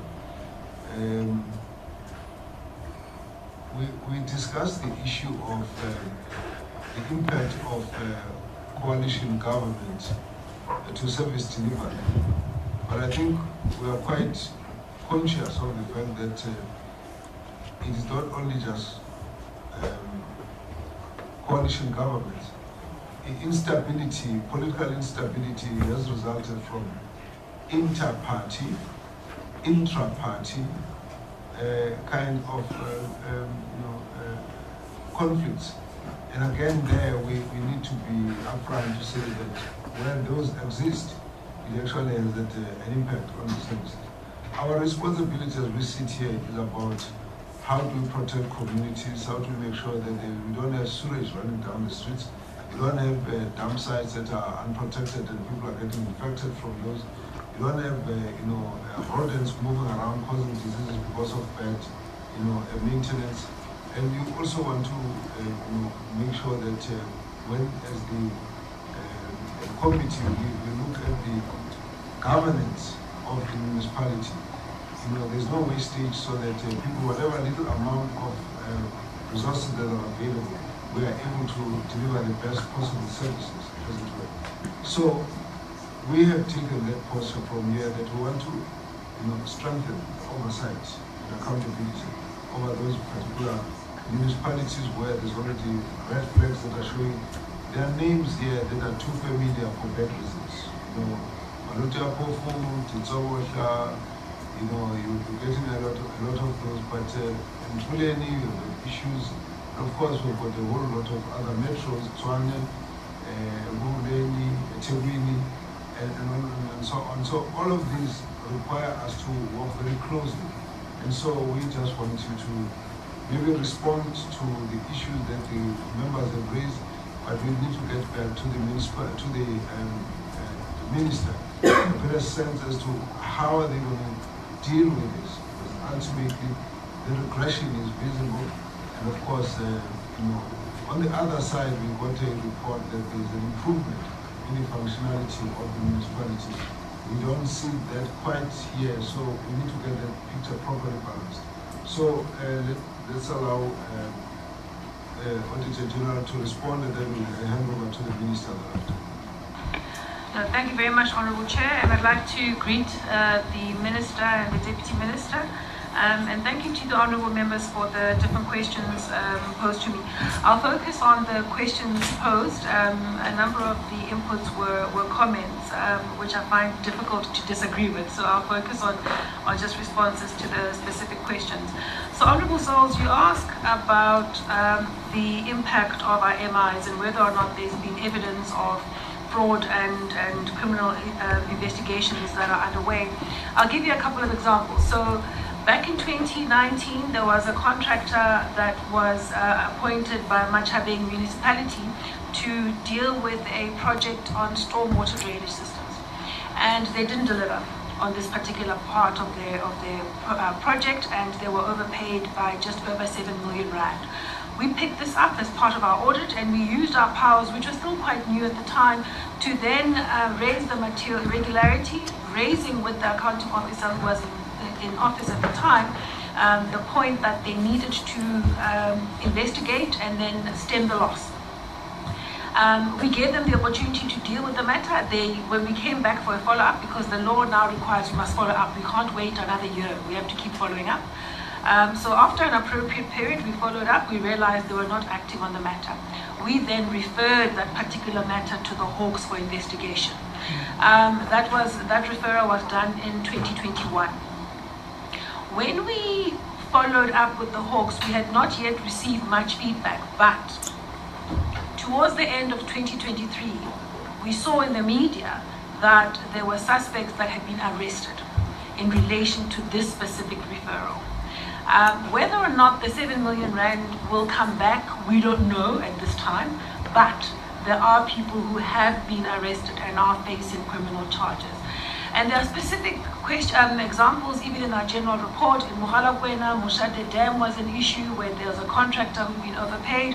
That matter the accounting officer did not act on, but eventually we referred it to the police, and it's also being investigated.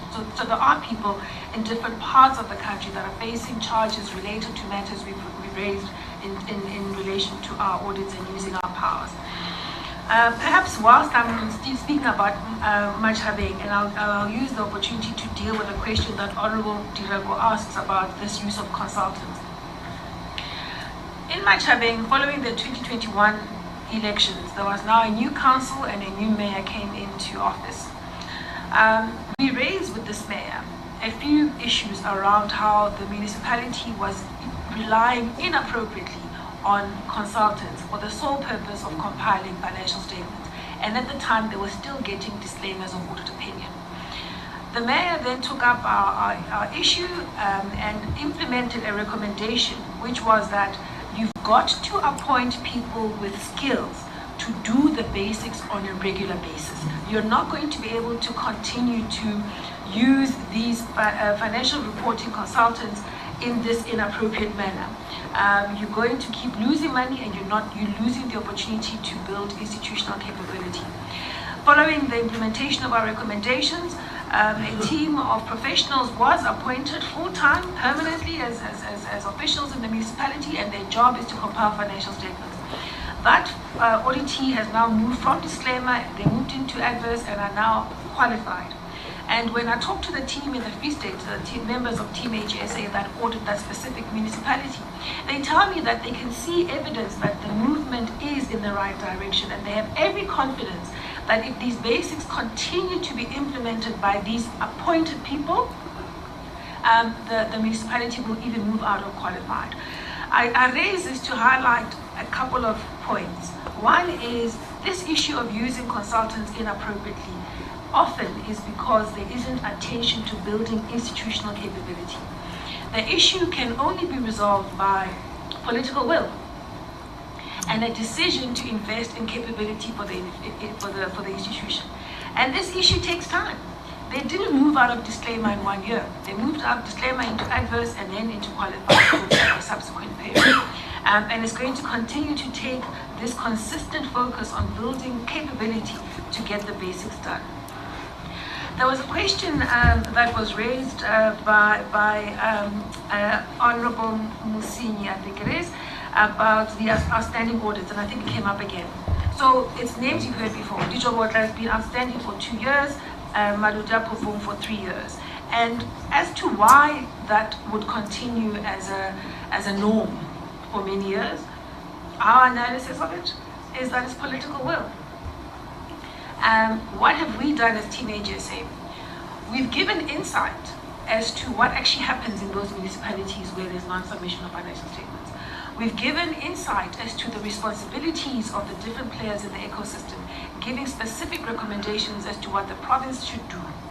And we've also used our powers of enforcement, issuing MIs that raise the alarm about non-compliance that is associated with non-submission.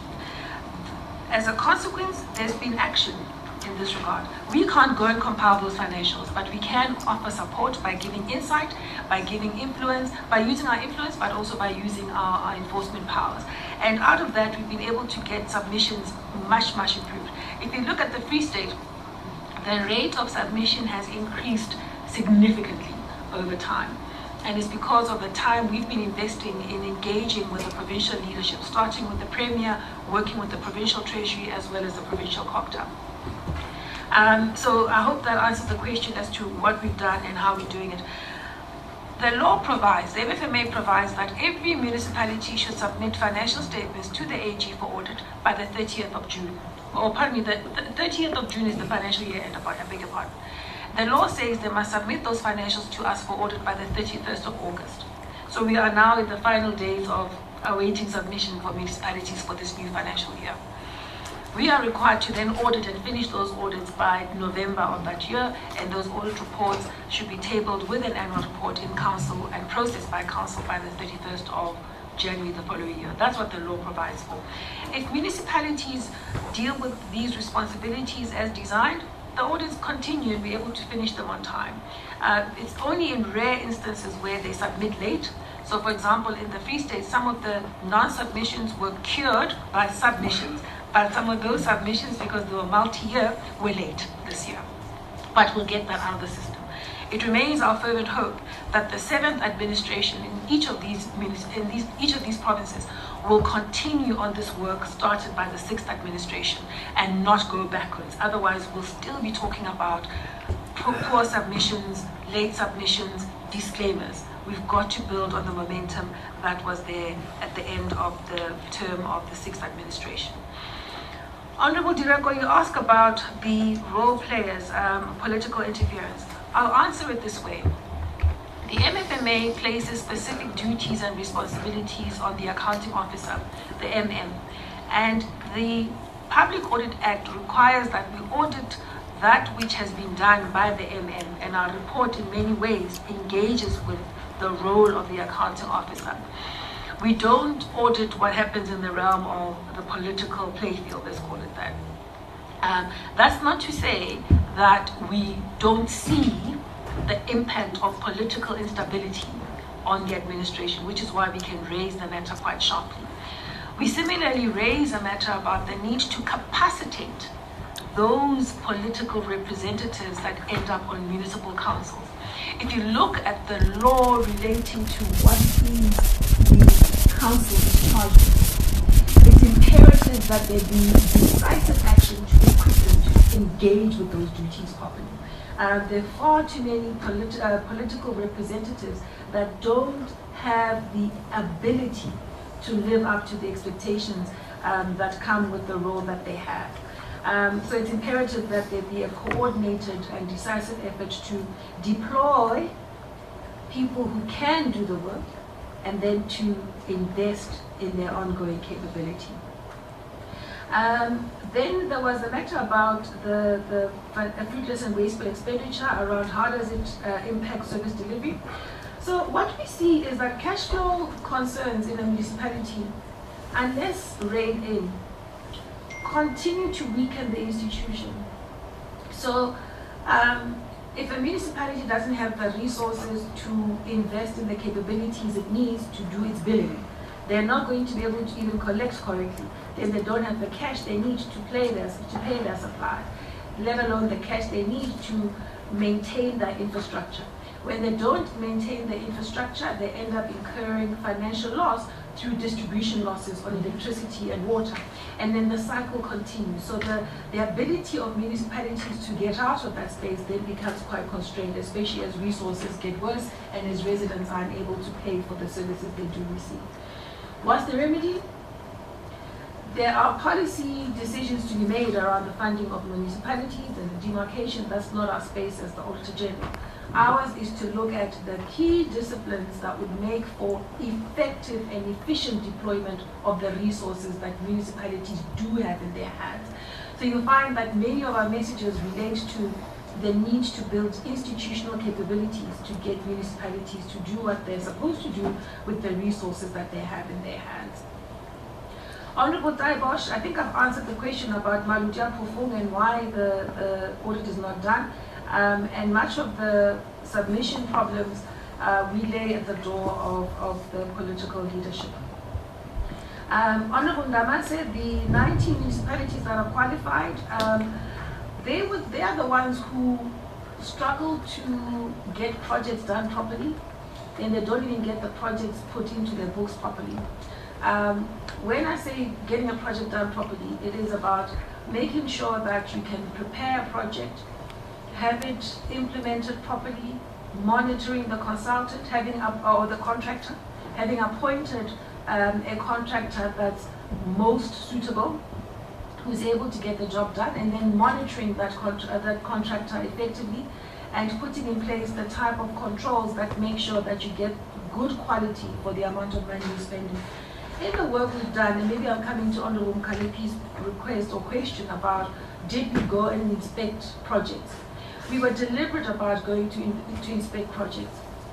And we've been doing this for a number of years. We can't inspect every single project, but we are deliberate about selecting projects so that we can understand where the money is going and link the debits and credits to reality on the ground. And so in our report from page 46, you'll see an account of some of the stories we can tell you around the projects we've seen. We have some good stories, such as in Nkangala District Municipality, where there was a project in place, an infrastructure project, and that project was not going well, but then the municipality used its contract to hold the contractor accountable and use the retention amounts available to them to make sure the contractor delivered the quality that was required. And that's the type of thing you want. What we're seeing is that these good practices are all too rare. But I'm hoping that this report will give you a sense of the expansive work we've done as the team at Team AGSA. We've included in our teams people who have different expertise than accountants and auditors. We have on our teams engineers and quantity surveyors and environmental experts and the like, so that when we go visit a stormwater drainage project, we can actually give you a credible answer about what's happening there. I think it would be very difficult for me to tell you about whether a reservoir project has gone well or not, being counter that I am. The metros and the use of consultants, I think Honorable Ndamase, you were asking about what's happened with Limpopo and the use of consultants. We found that in Limpopo, the reliance on the use of consultants has been high for many years, and you see the number has always been high. And we've cautioned about this within the province, about the too high reliance on consultants to get financial statements right. And so when we raised this with the provincial leadership in the past year, in fact the Premier, the then Premier, committed to work on this to get the number reduced. Unfortunately, it has not yet come to pass, but it is a matter that the provincial executive is seized with. The 87 instances where the work of consultants was not adequately reviewed. What's the answer? If a CFO doesn't have the skills to competently review what's been done, it's not going to happen. If they don't have the discipline to engage themselves in this work, instead of saying, well, it's outsourced, the consultant must deal with the auditors, and I'm out of it, and basically ignoring their own duties, then you're going to have problems. Maybe the third thing, it's about culture. If a CFO knows that they will be held accountable for poor performance, they'll actually do their work. So if they're skilled and there's a culture that requires of them to perform and they're held accountable, then you'll push back on this 87 to a much smaller number.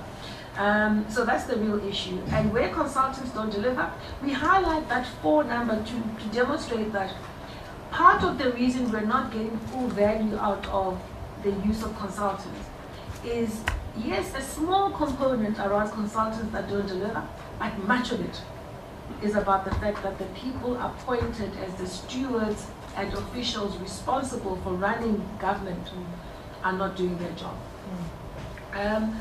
The certificate of debt, have we issued one? No, not yet. We were considering one. We've not come right to issue it yet, but we are looking at different modalities. We're finding that when we issue an MI and we keep following up, there is responsiveness. If you look at the status, 103 of the MIs have been resolved, 117 are in the process of being resolved, and we've looked at the proposed action by our accounting officers, and we believe that it is adequate and appropriate to deal with the issue. And if that's the case, we give them the opportunity to deal with the issue. We'll only take a view about issuing recommendations, referring matters ourselves, or taking remedial action if we believe that they're not dealing with the issue properly. That 29, where we say appropriate action not taken, it just means that at the time that we did this analysis, we had received insight that the accounting officer was not taking the appropriate action, and then we were still in the process of assessing what next step we're going to take, whether it's a referral or recommendation or both. So it's an ongoing process. We don't stop following up on these MIs. It's a regular process. No longer do we audit and go away. We now audit, and if there's an MI, we keep following up. So that's why you'll have a number like that. So the question about what do we mean by professionalizing local government? Simply put, it's implementing the professionalization framework that was approved by Cabinet in the last administration. In it are components that deal with appointing people that have the skills and competence to do what's required, about having a code of ethics or a code of conduct that applies to officials and public servants. There's reference to stability and tenure. There's reference to consequence management. There's reference to belonging to professional bodies. There's reference to ongoing professional development. If those things are implemented, we believe that we'll start to see a change in local government. Then I think the Honourable Reddy, I think Honourable Mkalipi, the clean audits, the only way we're going to close the gap between clean audits and service delivery is if we change the culture. If a professional has the culture of ensuring that their municipality performs on mandate, we're not going to keep struggling with people who have clean audits at the expense of service delivery. And similarly, if accounting officers and their councils are appropriately concerned with ensuring that they are transparent and accountable, we're not going to have problems with submissions of financial statements or the journey towards clean audits. We believe that we've got to worry about the culture that embraces all of those things. We don't get to choose transparency and accountability and not perform. It doesn't work. You've got to do all of it. We've looked at the clean audits and we've looked at disclaimers on the other hand. And what we found is that the ones with the clean audits are where projects generally go well, and you'll see a direct correlation between good governance from an audit point of view, but also delivery on the other side. The use of grants. The clean audit municipalities are more efficient and effective in using the grants in their hands as compared to the ones that have poorer audit outcomes. When we look at even visiting infrastructure assets such as wastewater treatment plants, we find more problems in municipalities that don't have clean audits than those that do. I'm hoping I've answered the question on the MIs and the consequence management issues. On real-time issue audits, did we win? I believe we won in terms of resource protection. We also won in highlighting the need to build institutional capability, because part of the reason why there was such a delay in implementing projects that would deal with the infrastructure that needed to be fixed, for example, or in resettling people that had lost their homes as a result of these disasters. Part of it was about not having adequate institutional capability within those municipalities to do their work. So I think it sharpened that insight. On the role of coordination, I'm glad the Minister is here and the DG is here as well as the DM. They would be well positioned to deal with this. Our own observation and our own experience over many years is that when there is ownership and coordination at the level of the Premier, COPTA and Provincial Treasury, that's when you win. People often ask, why do the Western Cape seem to have more clean audits on a repeated basis? Why are there is there better performance across those municipalities? Part of it is the coordination there. The good thing is we're seeing more and more of this coordination across other parts of the country. And I think I did raise it when I talked about the submissions in different provinces, the dealing with disclaimers. So you just need that coordination. Then, do we look at council resolutions? Yes, we do as part of our audit, as it's a normal part of it. The Honourable Labaskachni, the projects we visited were not all for unqualified. We chose some clean, some disclaimer, but we were deliberate about finding some in unqualified to drive the message that this space is uncomfortable and the continued neglect of service delivery imperatives actually has a detrimental impact on infrastructure and on service delivery. And then the role of internal audit. It's imperative that everyone in this ecosystem be seized with not just financial management, but performance management as well. So the AG should never be expected to go and visit every project 3 or 4 times a year. The institution should be building capability to ensure that somebody is monitoring a project regularly, and internal audit also goes to supplement what they're doing and check again so that they can pick up problems quickly as an institution and deal with them. It's no good waiting for the AG to come and look at things at the end of the year. So our appeal is that everyone in this ecosystem ought to be seized with looking beyond the debits and credits. Our anxiety tends to be that when people get clean unqualified audits, they kind of are left alone and nobody worries about how they are dealing with the other aspects of how they're running their affairs. And then Honourable Van Zyl, maybe there's just a few of the questions you had. Yes, BCM did go backwards, mainly because of internal controls issues, particularly in the area of procurement. And City of Tshwane, yes, was an adverse audit opinion before, and they moved out of that, having dealt with a number of the misstatements we've identified. We hope that they'll continue to move in the right direction. And so I think I'm coming to the very last question you posed, Honorable Chair, on indigents. We do look at this area as part of looking at grants. We're finding that there is ineffective use of the resources that are deployed by central government towards helping municipalities provide services to those that are indigent. And we say inefficient or ineffective use of those grants because we see that sometimes the indigent registers are not updated and maintained properly. You end up with people who should not be there on the list and people who should be on the list not being there. And that's a basic management discipline that should be in place.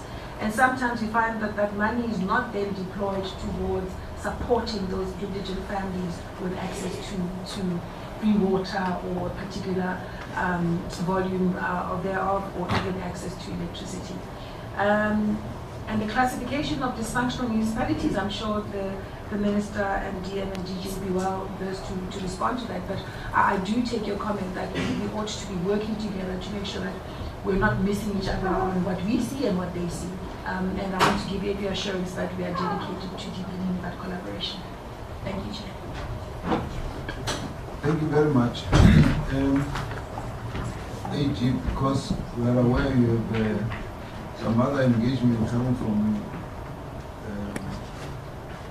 this meeting, we would want to try and round this matter up and then allow the members to deal with the one outstanding issue before to prepare for our session. But because the Minister is here, I'm going to be requesting the Minister to make comments, but just to say, Minister, we will not assume that the Minister would have read the site of all this report. I would imagine that you would have, but not so much focusing on getting all the questions to the Ministry, to the Department. But there are a number of areas that we would like the Minister to address for us, not necessarily all now, probably just to prepare for us so that we can have a kind of comprehensive understanding of how you're responding to the issues. Particularly maybe link it up to the presentation that we have asked for dysfunctional municipalities. Now, there are following about 9 areas that out of this report would be, for the committee, would be very important to see how is the department addressing these issues. The first of those is what is the plan to address deteriorating audit reports. Now, you have seen the whole classification. Now, we want to sit here and say, at least we understand how we're going to be addressing them. And when we say how you're addressing them, we're looking at the Minister, looking at the executive at the top, as well as the provincial and local level. The second aspect refers to what actions are we taking to deal with the repeat disclaimers, those repeat offenders. We're not talking in generalities now, but there are municipalities now that have a reputation that they actually are repeat offenders. Now we will need to get a plan. What is the plan of the department? The third one is the issue of the inappropriate use of consultants. This issue is not about only the waste of money that goes to the payment for consultants. It's the building of the systems inside the municipality. And I think here we look up to the department to oversee, ensure, and supervise and encourage the municipalities to move away, to build their own. And so we'd like to see that plan from the Minister. Then we'd like to also see specific actions on some of it. What actions is the Minister taking on the areas of political interference? Now, that's right across. Where there is, inappropriate interventions by the political leaders, where there is a conflict between members of a party who are in the leadership, whether it is the conflict of the multi-party coalition arrangement that is causing impasse in the management of the municipality.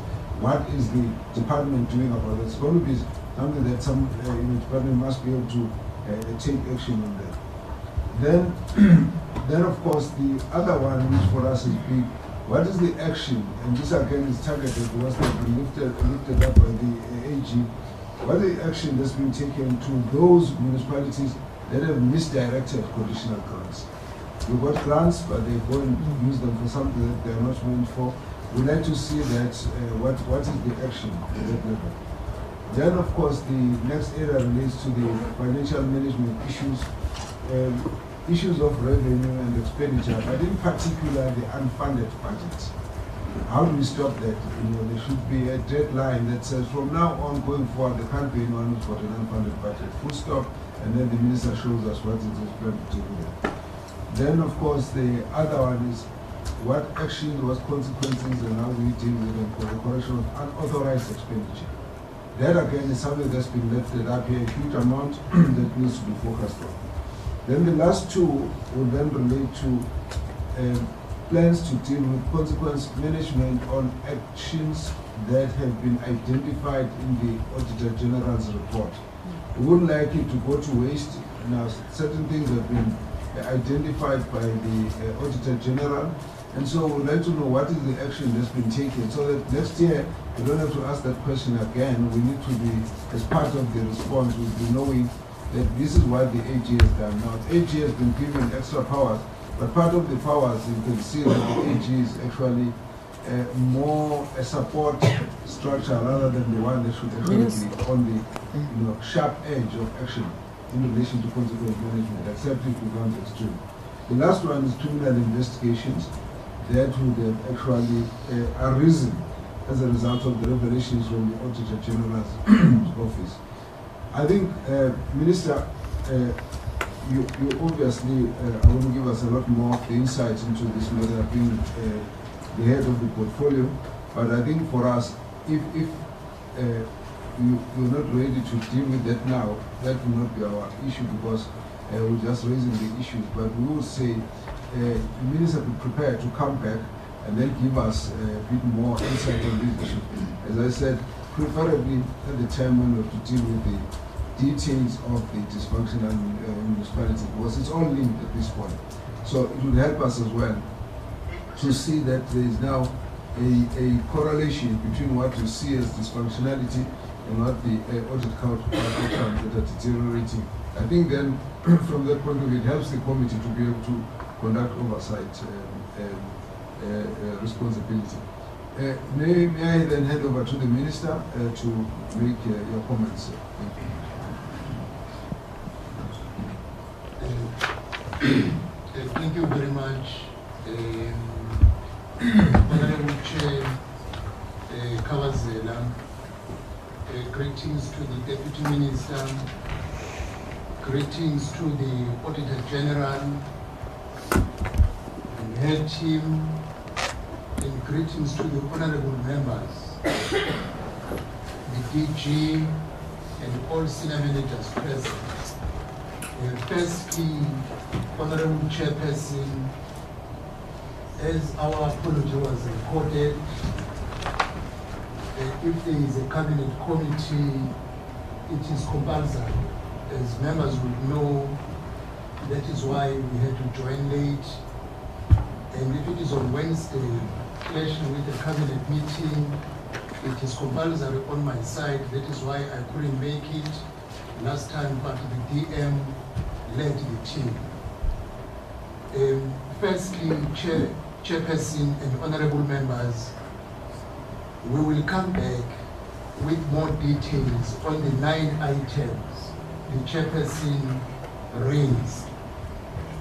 But I do want to make a few comments. The Auditor-General made a call to action, and she was very specific that if 3 things can be done, I'm not going to repeat them, because they are clearly written down. The Government of National Unity has prioritized the local government as a focus point. No, go. The chairperson last week at the cabinet level, we agreed to form an interministerial committee which composed of certain key ministries. Cooperative is leading, human settlement, water and sanitation, energy and electricity, treasury, and transport. Those are key ministries forming this committee. And in 21 days, we will present a turnaround plan in dealing with dysfunctional municipalities. And we will share this report with the committee chair once it is ready. The turnaround plan will be having short-term goals for a period of 3 months, because the truth, we only have 26 months now before the next elections in 2026. So we will have 3 months target, 6 months target, and 12 months target. When we classify the municipalities and things that we want to see a change, we will use these 3 categorizations. The plan, chairperson and honorable members, will classify municipalities into functional municipalities, but we want to zoom in to dysfunctional municipalities. And we've taken a further step of categorizing the 10 West municipalities in South Africa. We know them now. And we know these 10 West performing municipalities come from Free State, Eastern Cape, and Northern Cape. We will be very focused on these municipalities in these provinces. That is where the point of coordination and cooperation will have to come in play at a provincial government level in the 3 provinces, at a local government level, and at a national level. But what we will further do, Chair, in this period of 21 days, we will want to get details of who is there. What are the qualifications of the MM? Just to understand. Because if you made a wrong deployment, you will hardly get the correct product. We may not do anything for now, but we will need to know who is the MM in the 10 West performing municipalities as a top priority. What are the qualifications? Who is the CFO? What are the qualifications? Because you might find a person, a CFO, not meeting the minimum requirement of that position, but the council appointed him or her, because they can approve. So we need to know who is the CFO, who is the Director of Technical Services in terms of qualification, and lastly, the Director of Corporate Services. What is the qualification? Because if corporate is not a suitably qualified person, things will go upside down in any way. And lastly, Chair, who is the man and what are his or her qualifications. Because if you deploy a person who is not competent enough in this age to lead a municipality and come with a turnaround plan, you will never see a change.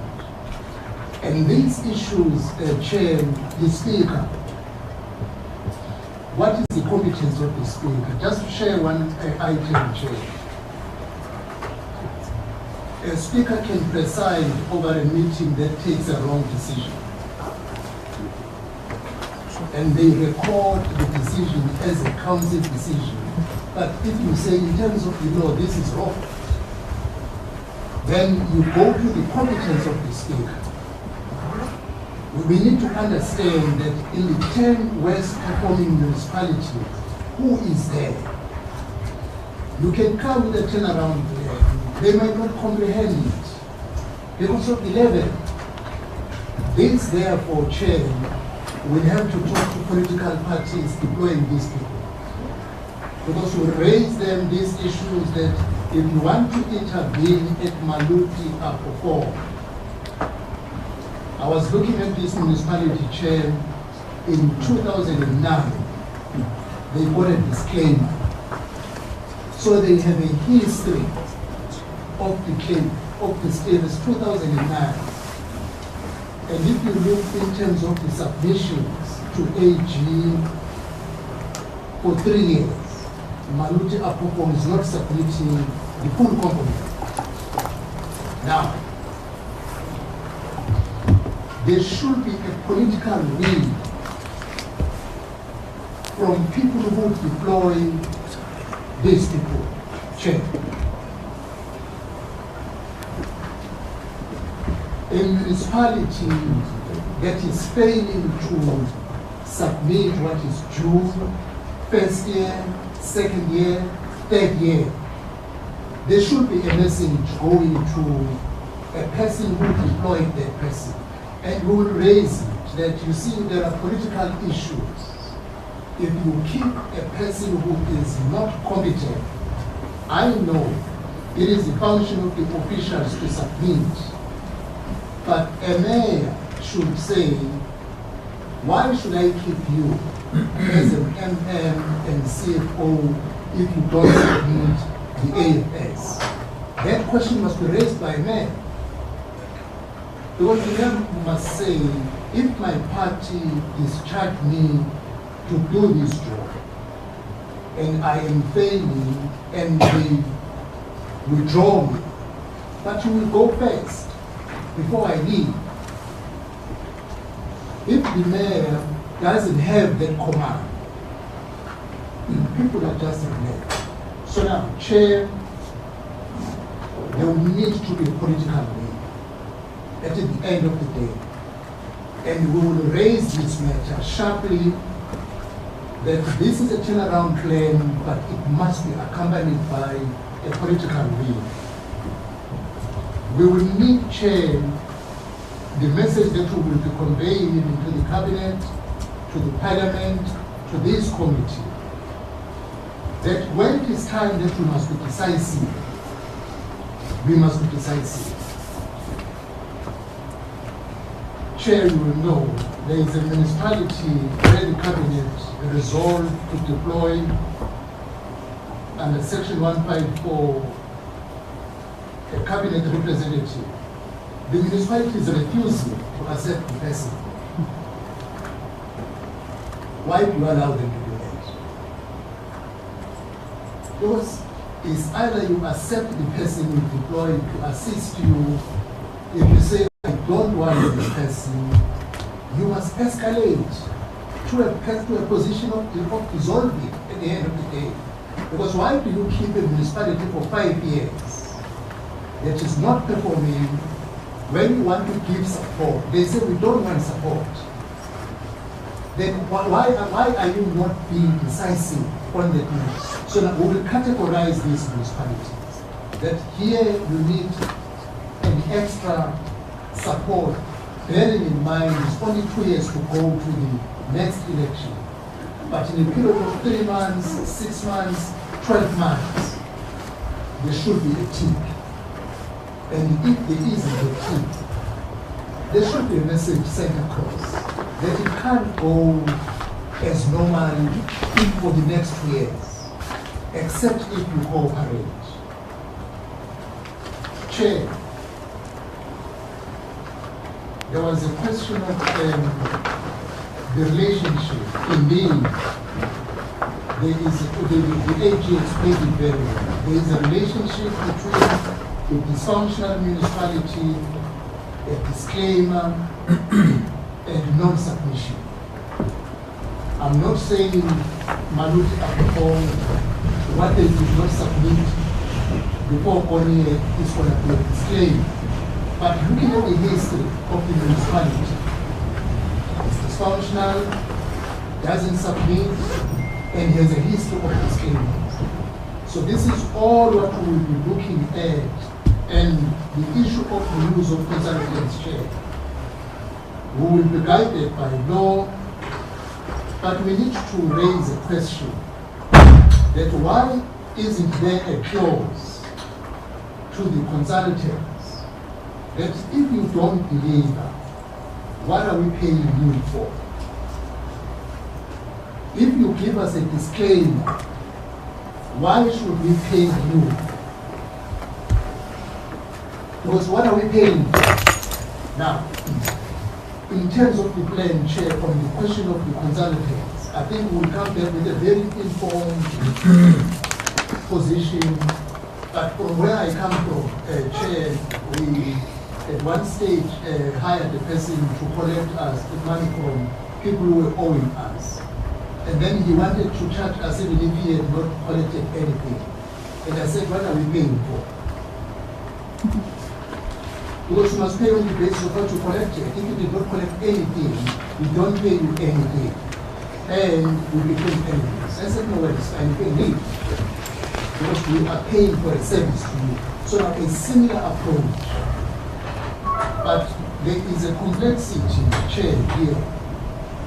Because municipalities will not do what is due for them. And the consultant will be chasing them up and down, wanting documents requested by AG, and they don't get the documents, and eventually they disclaimer. So now the issue of consultant will come with a very informed recommendation as to going forward, how do we deal with this matter.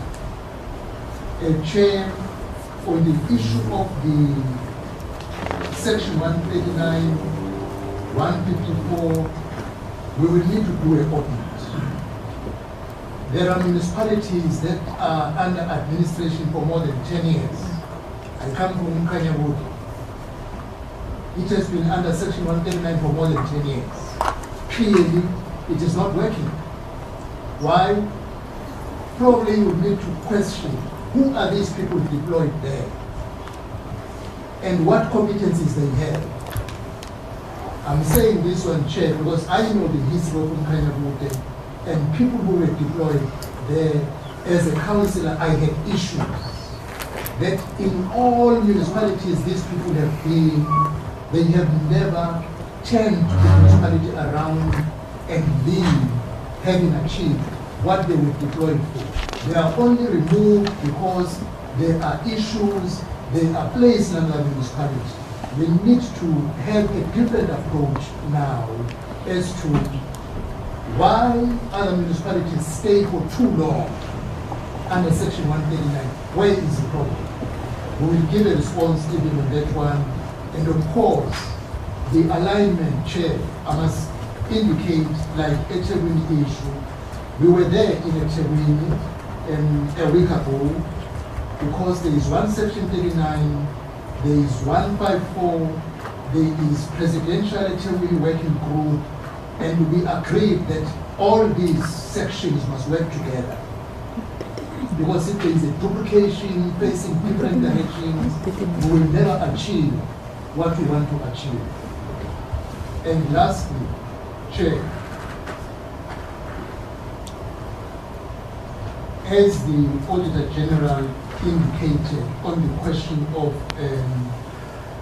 cooperation, we were thoroughly appraised by the AG as the leadership of COPTA, and we want to assure the AG, even in this platform, that we will tap into her team in terms of further contributions in turning around the situation in our municipalities.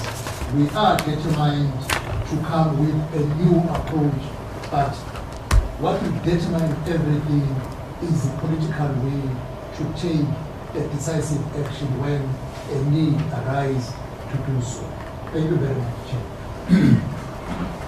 Thank you very much, Minister. That's very reassuring, and we certainly look forward to the opportunity to interrogate the plans you have to address the issues that have been raised by the Auditor-General's Office. And certainly we have placed our request to the department for more detailed analysis of the individual municipalities which are dysfunctional, and therefore we'll be looking at them with a combined analysis that comes from the Auditor General, as it were. What we all agree also in this matter is that to turn around municipalities requires political will. Political will from the government at the national level, at the provincial level, and at the municipal level. It also requires political will on the part of the parties that are participating in that municipality. Anything that those parties don't agree to do, don't wish to do, will not happen. So no law you can pass unless those particular parties take responsibility themselves. So we are therefore determined as this committee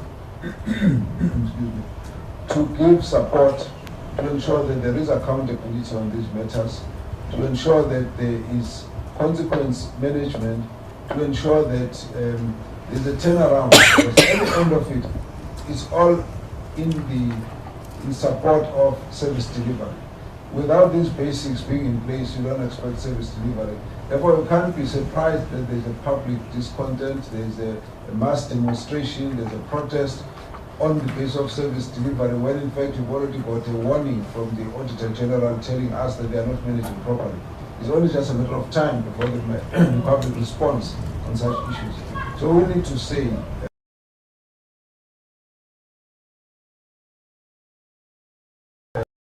next year, in 2 years' time, these issues have been addressed, and we must really face the real challenges of inadequate resources, not on the basis of mismanagement, maladministration, corruption, lack of political will, political interference. All of those things will be eliminated as factors in the issue of service delivery. So we look forward to this interaction, Mr. Minister and your team.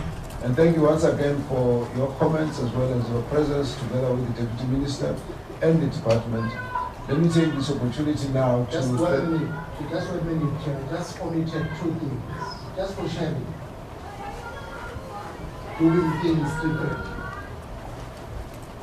There is a municipality that requested us to concur. They want to be upgraded from category 2 to category 3. And we know the implication in terms of greenwich. They say they are collecting a lot of money. Their allocation is good now, but they adopted the unfunded project. The council approved for the upgrade, the MEC concurred for the upgrade. And we said no. Firstly, adopt the funded budget and come with a request to be upgraded from category 2 to category 3. The point I'm trying to drive, Chair, we need to do things differently. If it has to be known that if the council resolves, the MEC concurs, the minister must follow the suit. We are saying, no, we're not going to follow what is not right. We will differ if you do something that is not right until you come to us with something right, and then you request our concurrence. I just wanted to share that one, that, you know, we will be not good people to those councillors, and I'm not sure when the MEC came back, it was about 3 weeks ago, and said, no, this one not going to do it. They must do the right thing first before we upgrade them. Doing things differently. Thank you. Thank you very much, Minister. Let me then take this opportunity on behalf of the committee to thank the Auditor General. Thank you for very elucidating presentation, and thanks for being here yourself personally. We feel very special, I must say, but we must also say that we believe that for us to have the right frame of mind moving forward, we need to actually have the space to not just get a presentation, but also to raise questions and get answers from your side, so that as we move forward.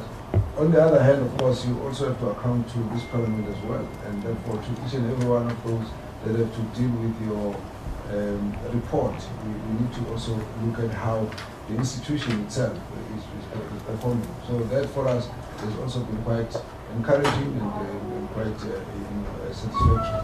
So I'd like us to therefore release the Auditor General at this point. May I also just serve notice that we will be keeping the department to finish off the portion of the community work program which we're supposed to do this afternoon, but we also have pressure to go to Parliament, so I'm going to be releasing already Honorable Mkhaliki as soon as she's made her initial comments, and then of course other members have moved out because we're preparing for the session. Members of the media, thank you very much. May we see all your reports out there in the public media, and I hope that you have been seeing the smiles of our members. They will appear there. But from where we sit now, I don't know what the minister would like to do, but we'll just take a 5 minutes break to allow the changeover, then we'll just proceed straight away after that. The documents have been submitted, so I'm going to ask the members to comment and respond to the documents that have been submitted. Thank you very much. We'll take a 5 minute stretch break, and thanks very much to the Auditor General and the team. Thank you. Which document? Where is it? We are looking at it to replace it here in Novata. Fire changes. Fire changes. Yeah, it's all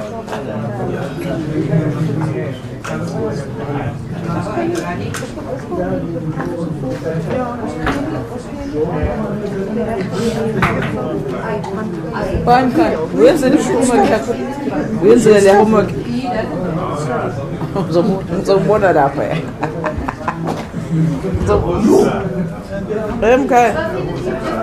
Ngani. Yasosidakela. Bhedela.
we would have reported over a number of years now our concern that far too many municipalities were either submitting their financial statements late or not at all. This being a very basic part of at least demonstrating a commitment to accountability is absolutely essential. It is encouraging that the provincial governments have taken this role and they've assisted municipalities to get these submissions done. As things stand, the audit outcomes of local government highlight that there is much work ahead of us before we are to get to a state where local government institutions, municipalities and their entities are characterized by strong disciplines for financial management, strong disciplines for executing on service delivery and reporting thereon and being accountable for it, and a long way to go before the rule of law becomes the norm in terms of how public resources are deployed within municipalities. So a lot of work is still ahead of us before we can build the institutional capability that every municipality should have if it is to deliver on its mandate, do so transparently, and do so in a manner that facilitates effective accountability, and to do so in a manner that is sustainable through building a strong institution. We've been most encouraged by the messages emerging from the new government, the 7th administration. At national government level, the President has informed us all about the focus that local government will enjoy in the government that he leads. We've been most encouraged to see this particular posture and this commitment being maintained by other leaders in the national sphere. We also are hoping that the move that we saw in the 6th Parliament, in the 6th administration specifically, and if we look across the provinces, we're hoping that the efforts made by those provincial departments and governments will continue to be maintained and improved upon so that we don't go backwards. So we've got to build on the progress made by the 6th administration and act with urgency to get local government to operate on its mandate more often than not, to demonstrate transparency more often than not, and to drive a culture of consequence management so that over time, every public servant that operates within the municipal space, every political representative that has responsibilities in a municipality and its council, all of them operate with the capability they need to, but also operate with a commitment to delivering on the aspirations of citizens. Thank you. Madam AG, politicians often will say that clean audits are not necessarily an indicator that municipalities are well run, or more importantly, that there is service delivery. What is your finding in that regard, given that you go and visit projects and you go and do on-site inspections? Is there a correlation? Absolutely. And this we say unreservedly, not just theoretically. Let's start with the theory. A clean audit relates to a municipality that has the basics for managing their finances, that has the basics for planning, evaluating, monitoring, and reporting on performance, and that has the basics for ensuring that they operate within the rule of law. That provides an important basis for anyone who wants to assess how they're performing to do so, and to then have the appropriate accountability conversation with the people that are running that municipality. We've gone to visit different projects, at those that have clean audits and those that don't. And we found that the auditees with clean audits, the municipalities with clean audits, are those where projects are well run. And if there's a problem, they are the first to detect it and to act on it. And then the reverse is true. Those with disclaimers and even unqualified are the ones where projects are not well run. We've also looked at the deployment of grant money, the different infrastructure grants that are appropriated towards local government. When we look at it, those with clean audits are more effective at spending their grant monies.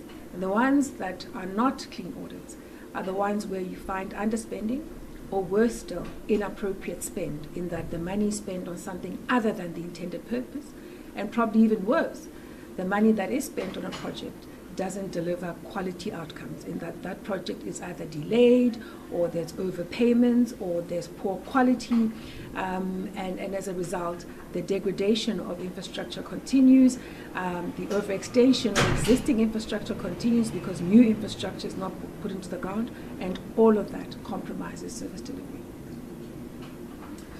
Lula Mamaja, SABC, adding to that, AG, also on irregular expenditure, you will hear them saying that irregular expenditure does not necessarily mean money has gone to waste. Talk to us about that and the figures for this financial year. What we're seeing is that the tendency to operate within the rule of law is not something that has been embraced by all municipalities. The 34 clean audits are the only audits where we found that there was compliance with the law. All the other municipalities, there was non-compliance with the law, and much of it related to procurement issues. Yes, it is possible to end up with irregular expenditure because perhaps you didn't advertise for the specified period, or you didn't check that the tax clearance certificate for the supplier you've chosen is still valid. Yes, that can happen, and you still end up with a good supplier, a competent one that does what's required. When we raise irregular expenditure, we raise it because then it is for the accounting officer to go and investigate what happened, strengthen the controls that may have been weakened, train the staff if they need to, but to quickly assess if there's been financial loss or if there's a bigger problem, whether even something that needs to be referred to law enforcement. And if there's none of that, then the matter is closed. What we find is that all too often, the transgressions we point out go unattended. So accounting officers don't take the AG finding and then go and investigate. And sometimes you can highlight that it is an advertising timing or issues about making a payment to a supplier that didn't have a tax clearance certificate that was valid. On investigation, it then appears that something was flouted across the procurement process. If they investigate quickly and identify that the loss that may have been incurred can be quickly stemmed, that's also fine. The issue is that all too often they don't act, which is one of the reasons why the amendment to the Public Audit Act was made, which then says to us as the Auditor-General that we can follow up and check whether or not that accounting officer is fulfilling his or her duty to investigate and then to act. And if they do that, we don't take the matter forward. It's only if they keep failing when we follow up that we will then refer a matter for investigation ourselves, or then we will even issue a strong recommendation to get them to do what they're supposed to do, such as discipline staff, or refer a matter for law enforcement to engage with if there's evidence of criminal activity. Through our material irregularities process, when we notify accounting officers that we're not acting, we're finding that suddenly they do act. But unfortunately, they take too long. So they wait for us to raise the MI and then they act. And then what happens is, even though they do pursue money that may have been lost, and you've seen the figures we've been able to quote, as a result of accounting officers responding to our MIs, there's been resource protection estimated at over 900 million rand. However, you've got to then compare that 900 million rand of resource protection where they've cancelled contracts, they've recovered losses, or in the process of recovering losses or preventing losses. You compare that to what we estimated as the losses associated with irregularities we would have pointed out, which totals 7 billion rand for MFMA now. It's a big gap. And so we keep highlighting that accounting officers mustn't trivialize findings on irregular expenditure. They must do what's required, investigate and fix quickly so that there isn't a recurrence, and act quickly so that they can collect money that's being lost. You can imagine if money is being lost and you wait for the MI to come from the AG and then you don't act, and up to a point where the AG then has to issue remedial action or some such. By the time money is being collected, the ability to get that full amount of money is quite limited. Just in that period, Yes, introduce yourself. Sorry, messages on this room. If possible, if you could just break down the financial recovery of the period. The numbers that we shared today highlight 3 categories of money that we would have been able to identify as a consequence of accounting officers acting on our MIs. Starting off by saying we identified 360 material irregularities. Of those, 260 related to matters where financial losses were being incurred. We were able to then estimate that those financial losses totaled 7 billion rand.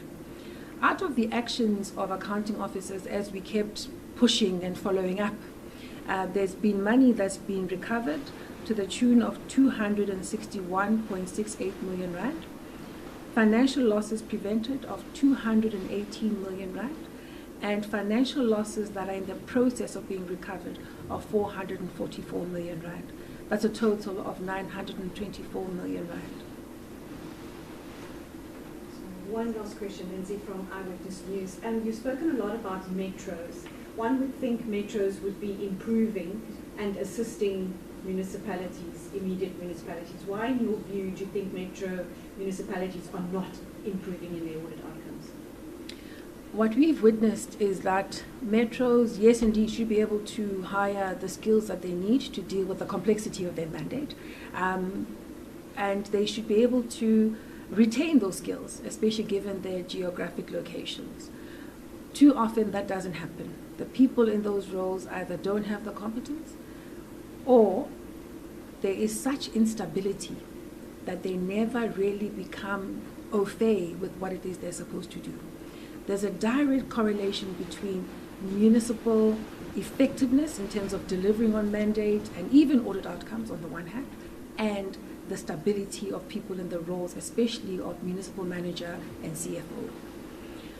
We've found that in metros, when those 2 roles are unstable, the outcomes regress.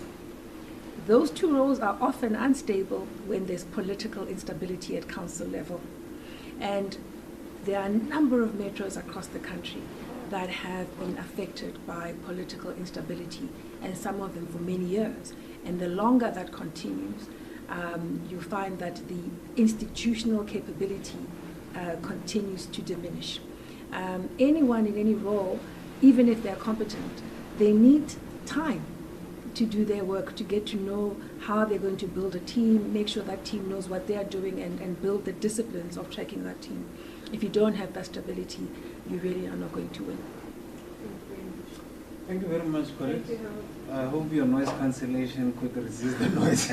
I could see the expression on your faces, but thank you very much, AG. Sometimes worse than it actually is, but because of the tunnel that it's created.